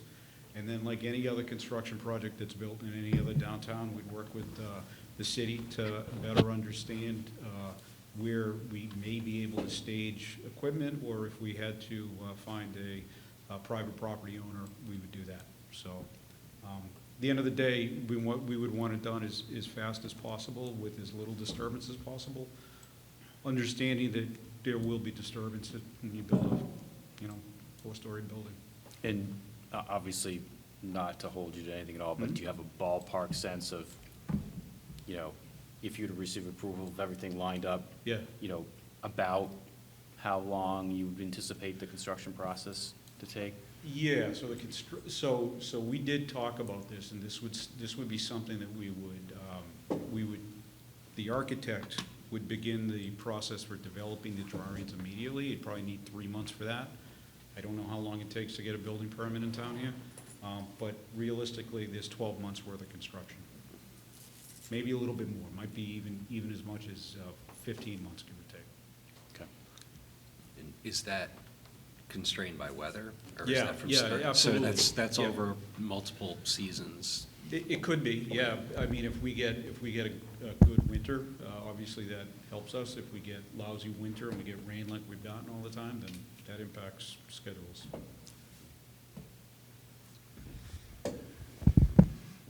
Other questions for the applicant's team while we're still in public session? Scott? Yep. I'm gonna just throw it out there because I want to hear it in the hearing. If we were to, you know, if we don't think the building design for the, you know, the way they enter and out of the garage and things like that, would you be amenable to tabling this and coming back with other options for us? Obviously, we'd like to put a lot of time into this. I kind of outlined, we've been at it for a year. We'd really like to be in a position where we could have a vote, but if you can't, then we don't have much of a choice, and we certainly would agree with it, so. Okay. Yeah, I just wanted to get at that in the hearing, because otherwise, if we get to that decision in a meeting or something, we end up having to open and close and do different things, so. Okay. Sam, where are we on the clock? Not how much time they've put in, but statutorily, where are we on the clock? It just started tonight. Okay. It starts when you take jurisdiction, so we're okay. And then we can continue indefinitely with the consent of the applicant. Thank you. Reluctantly given. Just trying to cover all the bases.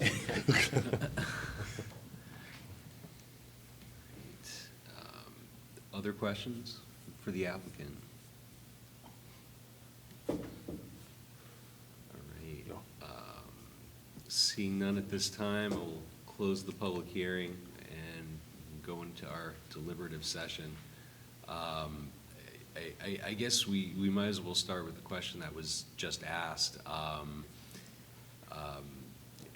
And I'll lean on Mr. Hudson a little bit. Is there viability to pursuing an alternative driveway configuration such that it's at least worth sketching out some red lines or something, or are we potentially beyond that point?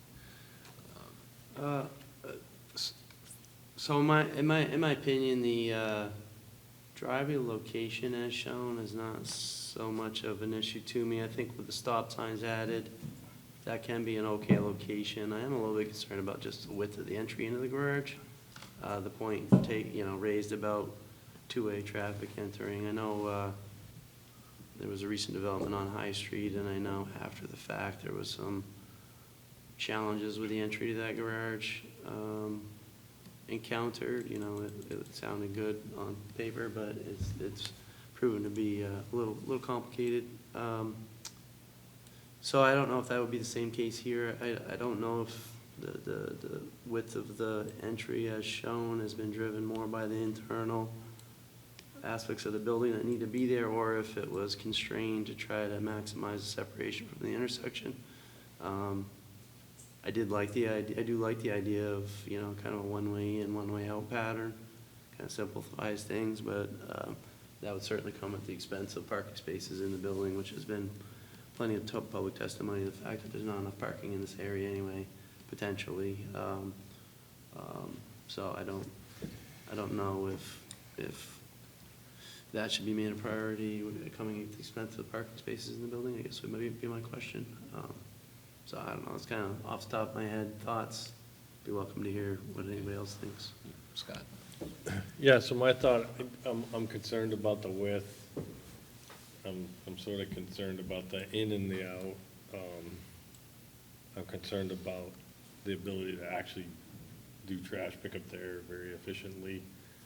It seems to me like looking at some options with it on the other side could cure a lot of those. Yeah, it might hit a parking slot. I actually think some of those non-parking areas could potentially be worked worked into different locations, moved up in the building, whatever, to get more back, but I'm not a huge fan of the building, the way it's laid out with that end game. I'm not even sure if the first one or two parking spaces are that usable on that left side. I mean, that's a tough, and then when someone's backing out, the whole thing's closed, you know what I mean? So to me, that, you know, we've seen a couple of these, and that end load with just a single in and out is unless it's, you know, a really big building, it's kind of a tough run, so. I'm not sure I'd even vote for it just because of that, so. Yeah, So and I'm gonna be a pretty tough on just leaving it that way. No, and understood, Scott, and building upon that, having looked through the site plan, there didn't appear to be any vehicle turn templates, like, I can't tell if they can get a garbage vehicle, how they're gonna accommodate that, or even just in terms of passenger vehicles, how you would accommodate in and out simultaneously. So I think that, I doubt you'd have much need to get a fire truck inside the parking garage, but you know, those are pretty standard things that you would normally want to see on a site plan, just to make sure you do have vehicle accessibility. So I think site circulation is certainly something that can be looked at. But oh, go ahead, Mr. Marley. I was just gonna say to Scott's point, I guess the question I'd put primarily to Dan is, you know, would you view this, assuming that the board were otherwise inclined to approve the application, would you view this as something that could be structured as a condition, or would you say this is too substantial in your view that we would want to get a revision from the applicant? Because I think if, you know, where you're going, like, if we went to the route of the table, I think we'd have to be, but I don't think we could just say, well, come back to us with 5 different designs, right? Like, I think we'd have to be kind of specific in terms of what we're asking the applicant to do in that case. Alternatively, it seems to me we could say, you know, we want to make the ingress, you know, for the parking a condition that needs to be modified and agreed to with city staff. I don't know what your feelings on that. Yeah, I mean, I don't know, I get kind of torn on this because, you know, you look at this and we treat it like a parking lot, but it's not, it's internal to a building, so where does our jurisdiction end in terms of the operations inside of a building, so to speak, right? Like, if it's their design and they think they can get in and out of their parking spots, I mean, it's kind of on them as maybe, you know? I mean, the existing parking lot is scaled off, that driveway is 27 feet wide, and this is 16. Okay, well, that's a little bit concerning. I think people could get in and out of this using the full width of that garage. I don't think it's gonna be easy to have people coming and going concurrently. But given the fairly low traffic generation, is that an issue? Somebody waits a couple of seconds, somebody pulls out, and the next person pulls in, right? So I don't know, like I don't want to stipulate that it has to be designed that cars can enter and exit simultaneously necessarily, because I think that's going to result in being very challenging unless they do go to the in and the separate ins and the outs, which again loses parking. So I don't know. I think they've heard our concerns. I think they have another round to go with seeking a building permit. So from my perspective, I don't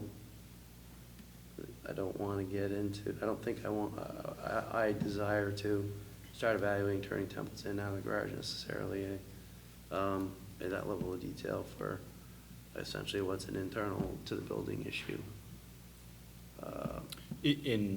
I mean, it could be a delay to people in the street when somebody's coming or going. Right. Could be a delay while trash trucks get loaded. We run trash trucks all over the city. At times, there's delays. We don't get out of traffic either while we're emptying, I'm talking about the municipal service. We don't get out of the way of traffic while we're emptying bins into the truck, so I don't think that's that different than anywhere else. I mean, it's just, it is proximity to intersection, I guess, is the major issue with that. So were there an entrance relocated further away from the intersection, that'd be beneficial from that standpoint, because they're gonna be coming and going from the garage entry, it appears, to dispose of the trash, or run the trash out to the truck. So, yeah, it's not ideal that that entry's right there. So I don't know. I don't know how the board feels about that, but this goes kind of, again, top of mind thoughts. Yeah, Scott, please. Yeah, I mean, I feel like we've seen a lot of these kinds of buildings, and I've been here a long time. I don't remember the last one that we had the size of a building emptied at curbside like that, without, like the amount of time. I hear you, like when you're doing residential, you're always in the thing, but it could take a while, for that. And if it backs up, to me, it seems like it's, to the ins and outs, it's analogous to like our concerns about like a drive-through, we create queues and that's definitely in our jurisdiction. So I'd be apt to want to see the ingress, egress, circulation, as well as the trash function. I feel like those are things that we routinely want squared away. Yeah, Yeah. Dan. just in response to that, just thinking through some of the recent developments, I mean, 2020, I think it's, 24 Main Street. 249. 249 Main Street, thank you. Recent development, downtown, no parking required. The trash issue, they still had to deal with the trash issue. It wasn't a garage entrance because there wasn't a parking underneath, but, that, I think there's a city street that they have to load out toters on, and the one on High Street, similar situation. That one has an alley kind of between their property and another, so I suppose maybe they use that alley. That's less of an issue. Trying to think of what others are like this podium parking that we've done where we've dealt with that issue. No others that come to mind that have been constructed, but Scott, to your point, other podium construction that we've seen, it's usually buildings that are on a larger site, where they're not right up against right-of-way, where you'd have these concerns about conflicting turning movements. It's something, I'm thinking Major Drive, I'm thinking Mohawk Tannery, these larger sites where you're dealing with internal circulation and it's less of a concern.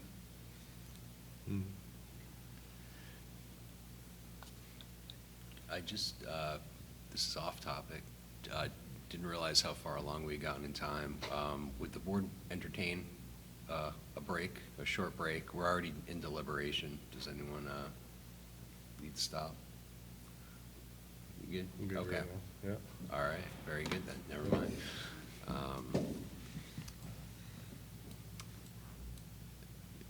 So I'm interested to hear from the board too. We talked about the ingress, egress, trash issues, things like that. What about the height? Yeah, Well, we got to talk about it and see what is, Right. it's, to me, it's, this is a tough one. I mean, I wanted staff to bring up the zoning thing, because this is definitely a little block of residential, and this happens, and I see how we got to where we are here, but, what's thoughts on Yeah, I mean, the impact of all those non-residential uses right up against this last block? I mean, it seems to me that the one criteria in the site plan approval that's sort of implicated by the height is the proposed use shall be able to coexist with surrounding uses. I'm not sure about the coexist so much, but proposed use shall not have significant impact on the surrounding uses. And to me, that is incredibly subjective. And so really the question becomes, what is significant? I mean, there's no doubt, as you said, this small pocket of residential. It's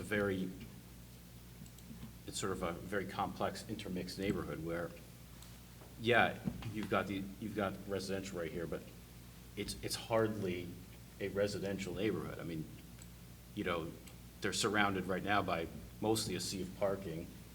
And then, you know, you've got large hospital buildings, and then sort of, you've got the Shaw's Plaza, and then you've got more residential to the east, but it is a kind of an unusual mixed neighborhood that's grown up in this, with these kind of funky, you know, abutting zones over time.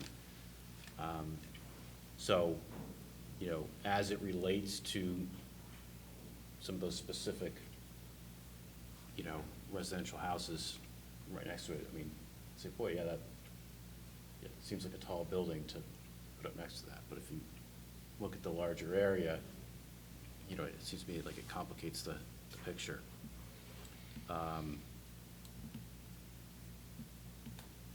I don't know, and you know, to me, there's no question there's going to be impact on this. You know, sorry, what number of Dearborn is that? I forget, but the direct abutter there and the other residential system, there's no question. But you know, my view there would be, if this was you know, a two-story building, you know, same design essentially that was going to go up, I'd say, well, that's going to have an impact on these uses too. So to me, the answer can't be, you know, any impact, because then you'd basically say, well, no development is, you know, permitted on this site. So it comes down to significant, and you know, I'm not 100% sure what the answer on that is yet. Larry? Do you take into account the shadowing issue that was raised? The shadow, I mean, that's something, in my experience, we haven't really dealt with that before. Is that something to be considered when you talk about impact? Yeah, I mean, it seems to me it's definitely an impact on that house. Again, the question is, you know, for purposes of approval criteria, is it significant? Well, that's my question, yeah. You know, and the thought came to me, as we were sitting here talking about this. My wife and I lived in the DC area a bunch of years back, and we were in, effectively, it was a two-story duplex, and there were these two giant towers directly behind us. And yeah, you know, does that impact, you know, how you experience living there? Yes, but was the sun blocked out 24 hours a day? No, not, you know. So it is going to change, obviously, how this neighbor experiences there every day. But, you know, I don't know how to measure. Yeah. I don't think there's a clear guideline here that says this is when you cross the threshold from, you know, an impact that's okay versus one that's significant. And, you know, the other thing I noticed, there's 19 approval criteria, right? So even if you said there's this one impact in terms of the shadowing that you say, yeah, relatively that is significant, is that sufficient in and of itself, with all other things considered, to deny the application on that basis alone? I'm not so sure. Scott? Yeah, well, and that's partly why I look at the kind of the balance concept, right? If it impacts, you know, via height, that's one impact. If it impacts via like traffic backups and other things like that, that's another impact. It sort of stacks up, right? And then it's always a balance. And when we talk about housing, obviously we need housing in the city, definitely consistent with the master plan for the city. I mean, that's pushing hard on that. You know, adding more housing. So, you know, we're trying to balance these things, and, you know, I think at a minimum, there are some improvements that could be made here that mitigate some of the 19, if you will. It can, you know, get it down to, you know, but, I mean, I think people have to make their own opinion on the height issue, because, or if as a board we think that's a significant issue, then you're sending them back to the drawing board for a pretty significant modification. Yeah, I mean, I guess again, sort of, as we're talking about this, where I come out on the height issue is, you know, given that, you know, there is no height restriction that applies here, right? They're not seeking a waiver to allow for greater height. This is permitted by right in the zone.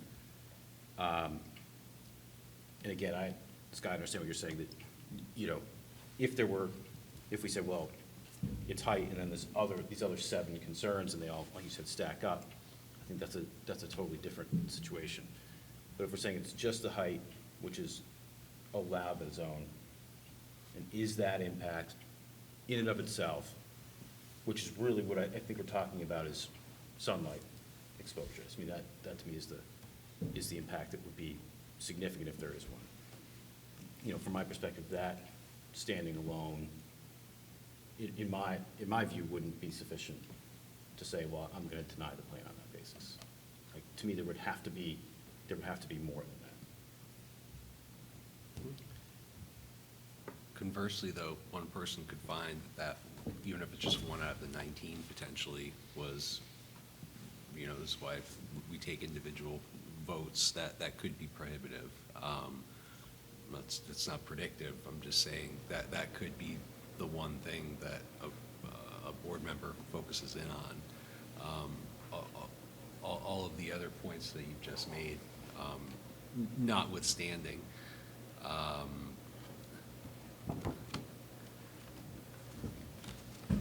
So I guess a couple of things for consideration. We won't put it all on Dan this time, but what's the level of comfort with the board with having them, because I don't think redesigning your driveway would be a condition of approval. That's something where we'd want to see a concept potentially, and how that fits in. So what's the general tone of the board on seeing a potentially revised access configuration, or modified, altered? If the driveway on Dearborn is of legitimate concern, should they at least evaluate, for our safety purposes? Again, I'm less concerned with how they handle their parking on site, but just in terms of satisfactory ingress, egress from the public street system, is that something that they should evaluate? And is that, like, I suppose where I'm going is that worthy of a continuance, as we sort of alluded to earlier? Or is the board somewhat, I don't want to use the word comfortable necessarily, but is the access as proposed sufficient such that we could continue discussing the other merits of the approval criteria? To me, I think the ingress, egress stuff needs to be squared away before we get any further, because I feel like that hits several issues with our criteria: safety, traffic. There's several things that comes into play there. Mm-hmm. And to me, the safety stuff sort of trumps the aesthetics, if I can use that word appropriately here. Mm-hmm. So I would want to see that taken care of before I would. And I do think that's a pretty common thing for us to continue for. Oh, Larry, please. Yeah. If the city's traffic engineer reviewed the plan and had no issue with it, should we be, it seems to indicate it probably is acceptable. It's a low volume use. It's not going to be, constant traffic in and out of there. I would accept what he approved it, basically. I would defer to his expertise. Yeah, I wouldn't disagree with that, but I would agree that there could be improvements. Yep. So, or Is there a potential. place to dictate that? I think we can, yeah. particularly with respect to queuing and issues like that. Yeah, I would just, Yeah. we engineers review things, we try to look at everything in totality, but certainly, you know, where concerns are raised, I think those warrant further investigation. So you know, there's been public concerns about a number of things, board concerns about a number of things related to that access, so I certainly don't take any issue with continuing, having that potentially revised, look at it again, you know, look deeper in a couple of those things that were mentioned, like the turning templates and things, just so that, you know, upon a potential approval, that everybody understands, you know, exactly what the situation will be. I think there's, right now, perhaps a little confusion, a little concern about some of the operations there. So I don't have any objection to continuing to seek some additional revision on the entry or that sort of thing. And I don't And think. I don't think senior engineer husband won't be offended either. That was Yeah. the point I was gonna make. Yeah. It's not intended as a slight Yeah. towards Mr. Husband or anyone else on staff if we had a similar question relating to the planning element. It's just, looking at doing a technical review of a plan sort of in the vacuum of not having heard the public testimony. I think that gives us an edge. So again, we're not trying to overrule engineering staff per se, but I personally wouldn't have an issue with that. Again, if they're able to identify, as Dan mentioned, turning templates, if there's sort of a plan B that would be more palatable. You know, but it's certainly in our jurisdiction, you know, so we're gonna vote on it, you know, how the site handles on-site vehicular ingress and egress movements in relation to traffic movements along the abutting streets. So, I personally wouldn't have an issue. Mr. Hudson? Yeah, and along those lines too, I would feel more comfortable with an approval if we got our 28 comments down to something less, you know, a little closer to a few final things to wrap up. We had a number of things that weren't addressed or were addressed differently than what we had understood or thought. So, I mean, a continuation would also give another opportunity maybe to get closer to a final product that the engineering department, or Division of Public Works, basically would be able to sign off on as well. So, would that potentially include some progress on the suggested bump out? yeah, I would like to work with the applicant and butters as possible to try to figure that issue out, you know, kind of get a better approach to the pedestrian crossings that are, you know, occur frequently and need to be better accommodated. Trying to not necessarily make a laundry list, but obviously I don't intend on reopening the public hearing, but if we're potentially moving towards a continuance, is there anything else specifically based on the testimony that was heard tonight that board members would like to see clarified, reinvestigated, modified? Dan, please. In the written testimony, there was you know, reference to devaluing of properties. We didn't ask, but there really was no testimony to that, you know, if that was true or not, or more, you know, valid or not, I guess I should say. So perhaps that's something that could be addressed by applicant if they choose, or you know, however they choose to address it. I'd say that's something that maybe, at least in my mind, wasn't fully vetted. Yeah, I mean, they do, at least at a high level, they address it in the suit citability report. Oh, yeah. But, I mean, they can speak to it further. I mean, I guess my only concern with the circulation and egress and ingress is like, what are we asking the applicant to do if we continue this? Because I think, I'm still not entirely clear on that. I mean, so are we saying affirmatively we want you to propose a different design standard, or are we simply saying, go look at this and come back and sort of compare the existing to one alternative? or what, I don't know. I No, don't know no, what we're doing. that's a good question, Adam. I mean, I guess for starters, if they intend to keep it as proposed, it seems like there may want to be a greater level of comfort that you can accommodate two-way traffic simultaneously. Was there any other instance that, Dan, that you can think of offhand where a driveway like this would be allowed to operate with 16 feet? And I understand just by virtue of the fact that it's not a major generator, but just from a general safety perspective, I know you have a maximum driveway width, but is there a minimum?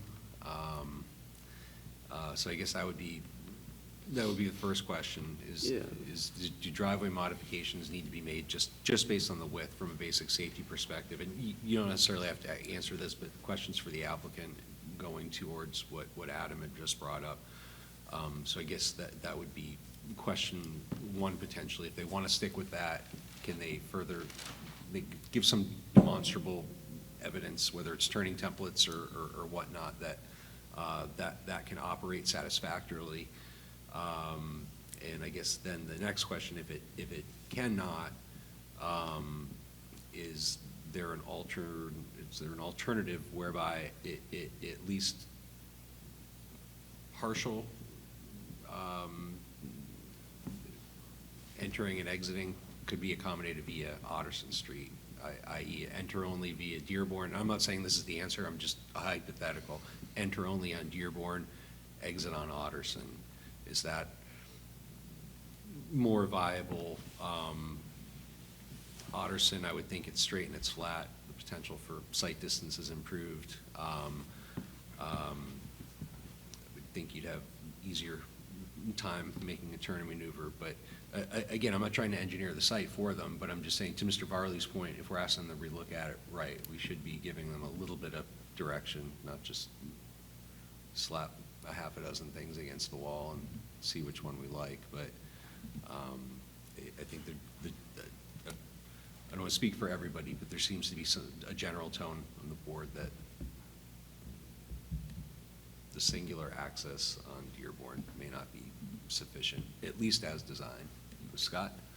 Yeah, I'm comfortable just saying that they come back with another design that only has one-way access on Dearborn or no access on Dearborn, and we'll leave it at that.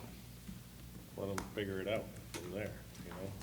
I mean, I don't like to put a lot of bounds, like you said, I don't want to get into the design process, Right. but if we just say only one-way access off of Dearborn or no access off of Dearborn, then that kind of leaves the palette open to figure out the best solution. And then provide, like you said, you know, evidence of drop off and turning, and, you know, as we see on some plans. To me, that would suffice. I think I'd be comfortable with that. Dan? Yeah, it's I mean, the two issues I heard were departing, you know, people coming out there close to the intersection, and then also any trash operation there. So, Yep. I mean, in addition to no access or one-way access on Dearborn, maybe no trash collection on Yeah. Dearborn would be, you know, if they can figure out a way to do that, it would be helpful. And I'm concerned about the building height. I don't expect them to come back with something different necessarily, but, I mean, maybe they could address some of that concern with, sun and shade. Through some other rendering or analysis or whatever, I don't know. But, I agree, I don't think that neighboring property is gonna be in the shade, you know, completely in the dark all hours of the day. I don't think that's true. The, Dearborn's fairly north-south, but it is a little northwest, southeast, so to speak. So and even at that, I don't know as that's necessarily a deciding criteria. It's a consideration, but something, you know, something to make us feel a little bit better about that, or better understand that, may be helpful as well. So my thoughts. Scott? I think it's reasonable to add a solar shading, you know, analysis. I mean, that's pretty typical for tall buildings. I mean, this isn't that tall, but I mean, it's pretty, you know, all you gotta do is run the rendering through the shade analysis. Yeah. So just give us an hour by hour shading analysis, you know, was the shade being thrown from the building? It's part of a typical modeling, so I don't think that's an issue. We can ask for that, and it'll be clear and evident where it is. You know, it kind of ends up with a couple of circles in different times a year. I mean, granted, we don't typically ask for that in a four-story building, but this is, we're talking about it as an issue, so why don't we just ask for it? Yeah, and I think given the proximity to the abutting properties in this particular sense, the case, it makes sense. Yeah. Adam, to the question you asked earlier, are you satisfied with the direction with respect to the access? Do you think that's clear enough? Yeah. Guidance? I think that's clear enough guidance. I mean, I'll defer to those of you who have more, you know, expertise on the engineering side. You know, I'm fine. I mean, if it's the you know, the consensus of the board otherwise that we should table this, then I'll support that.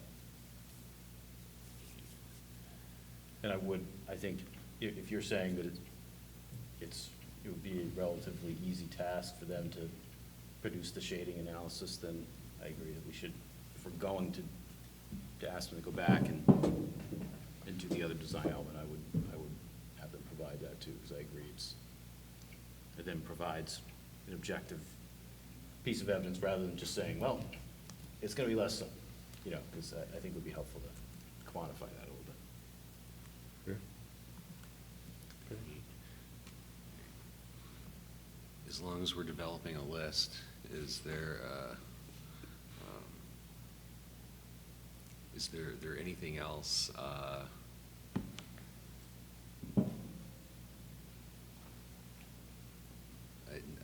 think we touched on the major ones. I mean, I think it's traffic circulation and height of the building. I mean, that may be an oversimplification, but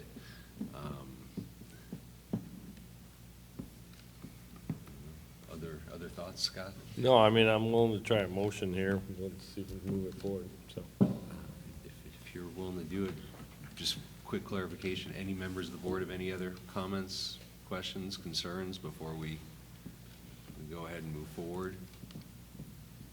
All right. Mr. Leclerc, the floor is yours. Yeah, just before I make it, what's the next meeting? It's May 1. May 1.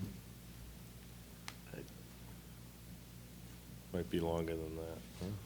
Think? Yeah, No? I mean, I That's don't quick. know. What's the one after that? Yeah, I would say we want a month or so probably Yeah. to address the volume of things May you brought up. 15th. Yep. May 15th?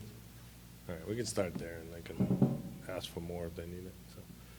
So I'd like to make a motion in this application to continue to the May 15th planning board meeting for the purposes of the applicant to address development of a plan that provides one-way access into the lower level from Dearborn, or no access into the lower level from Dearborn, you know, and addresses that we are looking for the trash pickup to be along Otterson, and requesting a solar shading analysis that provides us with data to see how the shadowing of the building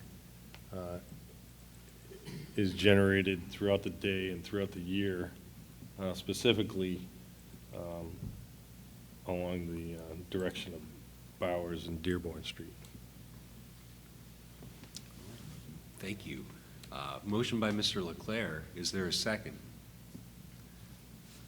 Second by Mr. Hudson. Any further discussion? All those in favor? Aye. Thank you all.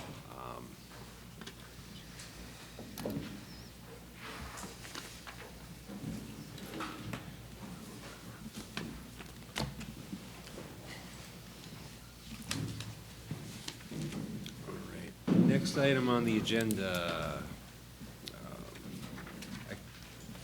review of tentative agenda to determine developments of regional impact.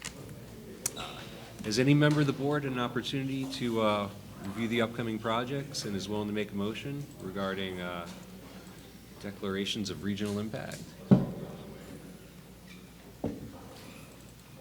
Sure. Mr. Leclerc, please. Yes, I've taken a look at the notes of the technical review meeting provided to us, and I do not see any applications of proposed regional impact.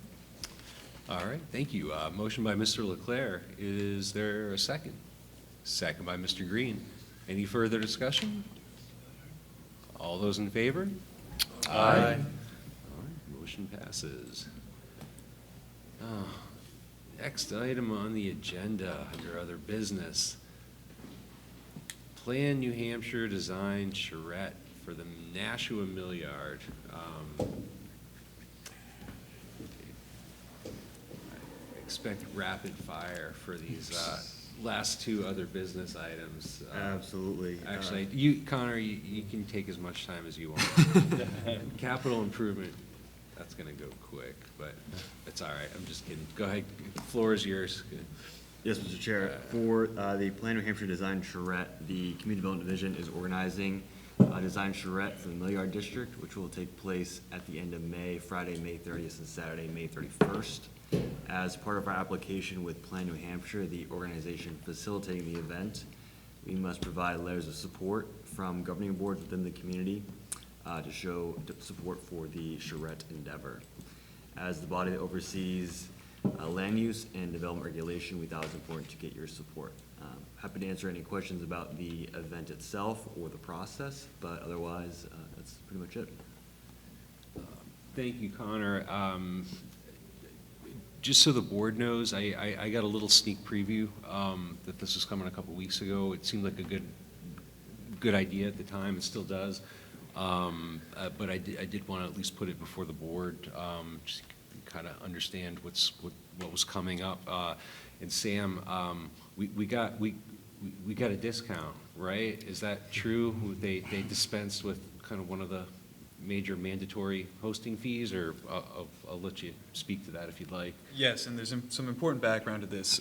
As a HOP grant awardee, both for the first round, which we received $150,000 to put towards the land use code update, and then the second round, which we received $100,000 that we will be putting towards site plan and subdivision regulations. Plan New Hampshire has an obligation to New Hampshire Housing Finance Authority, who's basically overseeing the HOP grant program, to provide design charrette assistance to a number of HOP grant recipients. So us being one of those, we saw an opportunity here in the Mill Yard. This has kind of been bounced around by the Business Industrial Development Authority, as there are two city-owned properties, not only to kind of expedite their development, also to inform the land use code update and also some of the site plan and subdivision regulations. So it was a very good fit. We put an application together. There was a supplemental request for some further information if we wanted to pursue this fee waiver. And they were kind enough to see our proposal as worthwhile, so they waived the $6,500 program fee, and then even went further to provide us a $500 scholarship to assist with food and other things that we would need to provide throughout the process. All right, thank you. Quick question. Scott, yep. Yeah, just, so what's the, who's part of it? What's the structure of Sure. players? Yeah. So Plan New Hampshire has a board of directors, but also a broader network of design professionals touching all levels of development, all the way from planning and zoning through architecture, landscape architecture, construction, insurance industries. They really span the gamut. And the idea is you bring this group together and do an intensive design charrette. And they will be doing public engagement through this, where we have a bit of a job to carry the water for advertising for it. But so you're bringing together facilitators, design professionals. We have a whole lot of information and background plans and things like that to provide with them to give them some base knowledge. And then for 2 days, it's an intensive, and then we get a final report, 8 to 10 weeks afterwards, and we'll use that to inform our regulations. Sam, just for sorry, Dana, for attendance or planning board members invited, encouraged? Encouraged. If not for all 2 days necessarily, but. As you can. But obviously, you're welcome, so thank you. Dan? It was just, the narrative references a figure. I was just curious if you could pull up GIS or show us the figure, just to show us the area that's included in this charrette. Yes. It touches pretty much between the canal and Veteran Parkway going west to the park, so all the parcels along this area. I do believe we did pick up the Picker building as well, and maybe even Cotton Mill, because there has been conversation about that Franklin Street connection, so we wanted the charrette team to be informed of that as well, so we expanded to Cotton Mill. Okay. Thank you. Cool. Other questions from the board? No, so we have to just, is there any kind of action for us other than just saying, sounds cool and send the letter? I think it's just informational. Yeah. It's not an official referral, Yeah, but, yeah, that's all I need. you know. Okay. Yeah, I mean, they are asking for a letter of support, I believe, is that true? Yeah. Oh, well, Do you have to I vote did, on sending the letter? I forgot, I did draft a letter, but I didn't want to sign it without you guys knowing about it. So if there's I guess we could vote on whether or not Connor can take the draft stamp off that letter or not, but, Sure. but, Scott? Yeah, so I'll make a motion. I mean, I read the letter. I think it sounds good, looks good, that we, move forward with the letter and support. So did you say you're making a motion? Yes, I'll I'm second. making a motion for that. All right, any further discussion? All those in favor? Aye. All right.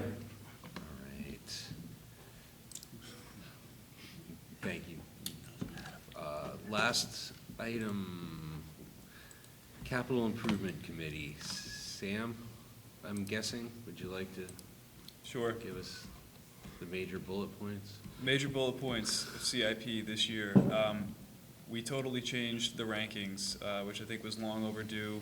For a long time, we were using these kind of ambiguous A1, B2. We had feedback from the alderman that wasn't helpful. It was unclear. So we took that and we ran with it, and we had a couple of good meetings where we really kind of dug into some, did a little thought exercise around what is important. Basically, we developed this like multi-criteria decision model where we have 7 individual criteria. Those, I will read those criteria. It's project urgency, project readiness, economic impact, environmental impact, social impact, interdependencies, so how requested projects relate to each other, and then operations and maintenance, so looking at the ongoing costs of those projects. Those were then weighted. They're not all equal. Urgency gets 25%, project readiness is 20, and they kind of cascade down from there. But then the committee members were given the direction to score each project within each category on a scale of 1 to 5. The weights are then applied to those scores, and then those scores are averaged against all the committee members, and you get a number that is in between 1 and 5 with 1 digit and 2 decimal places. So no more A, B, whatever, to just simple 1 to 5, and yeah, the CIP documents in your digital packet, and the spreadsheet at the end shows how the rankings fell. We had 125 projects requested that we ranked.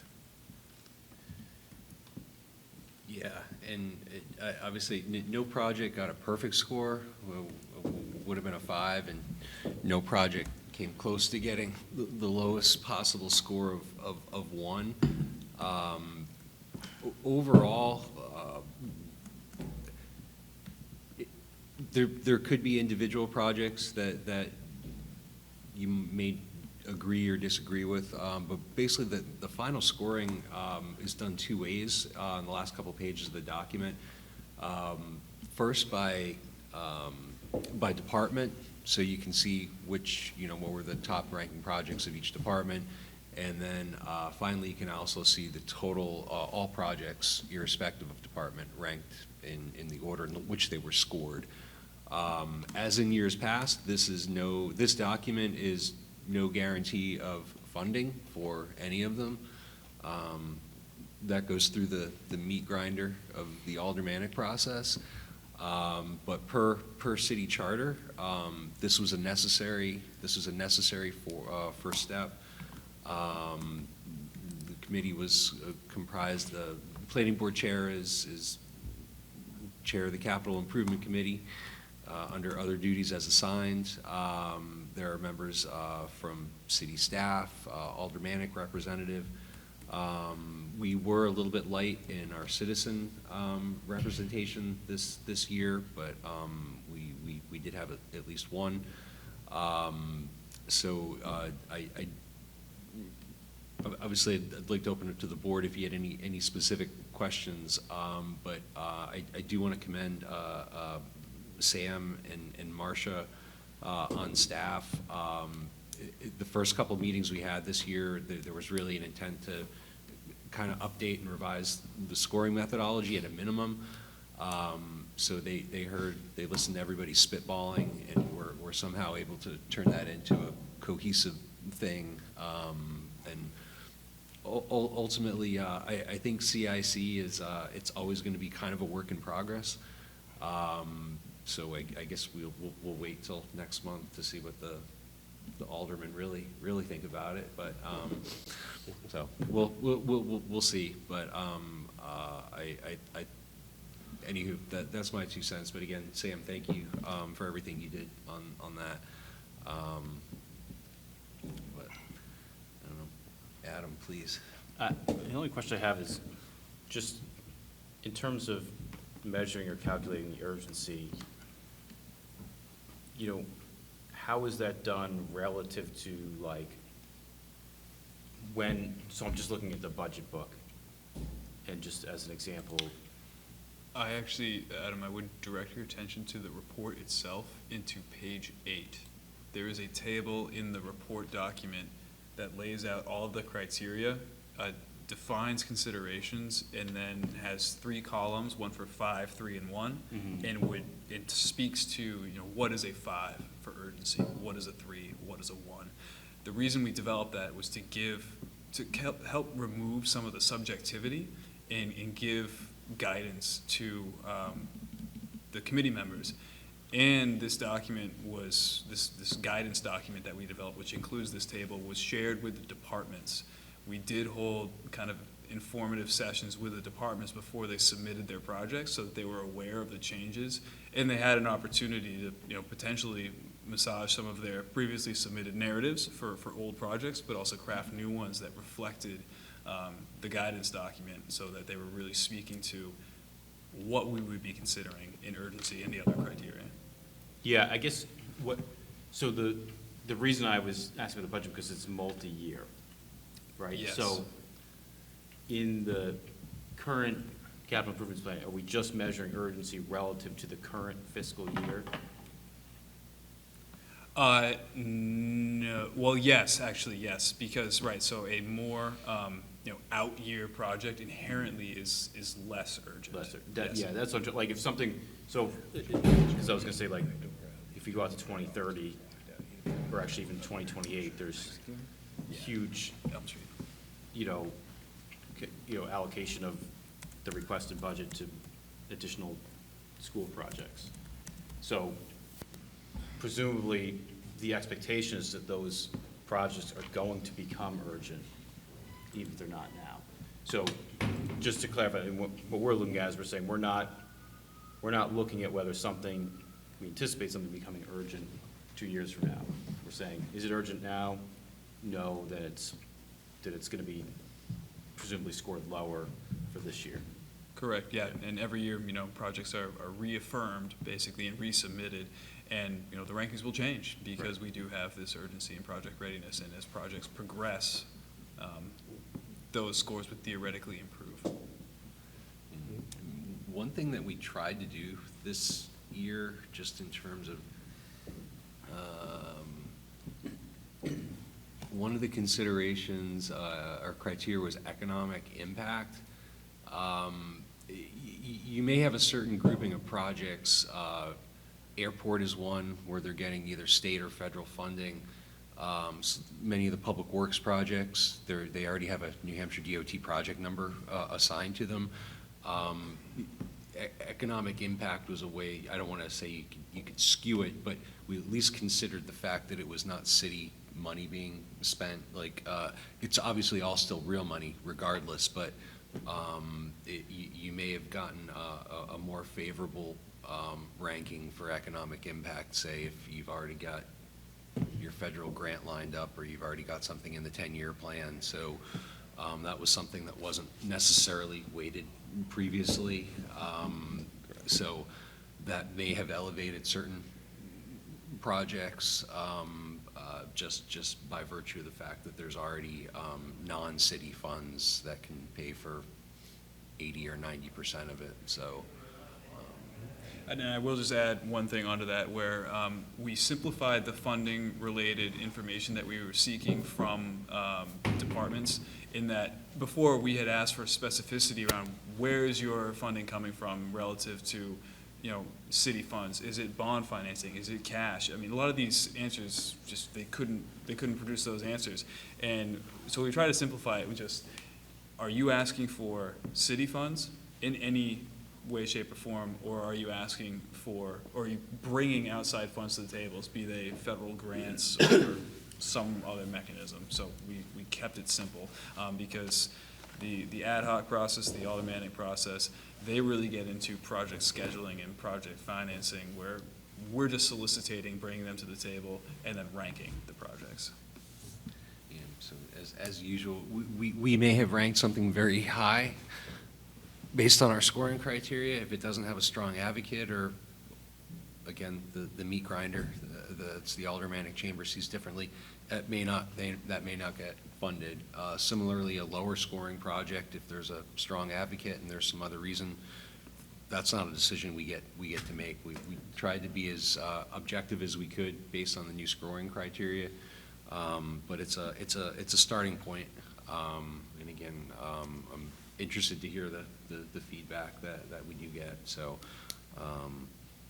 Sam also has the glorious responsibility of trying to explain this next week, 2 weeks? 22nd. 22nd. Yet to be confirmed, but that's the target.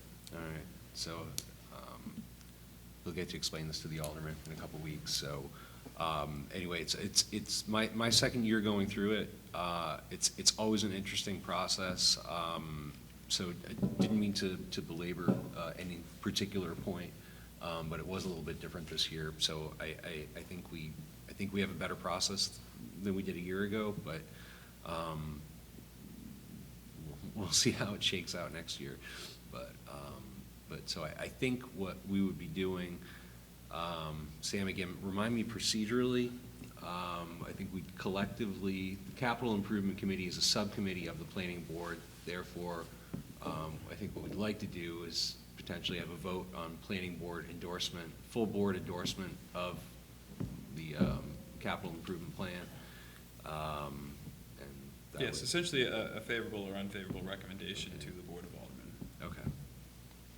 Because this is not actually a referral, it kind of comes from within the Planning Board as a subcommittee, but we're favorably or unfavorably forwarding it along to the Board of Aldermen.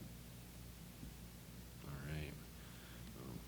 Before we get to that, any other questions of staff? All right. I think at that point, Mr. Varley, go right ahead. Mr. Chair, based on the foregoing discussion, I would like to make a motion that we provide a favorable recommendation with respect to the CIC report. All right, motion by Mr. Varley. Is there a second? Second by Mr. Green. Any further discussion? All those in favor? Aye. Motion passes. All right. I think we're just due for.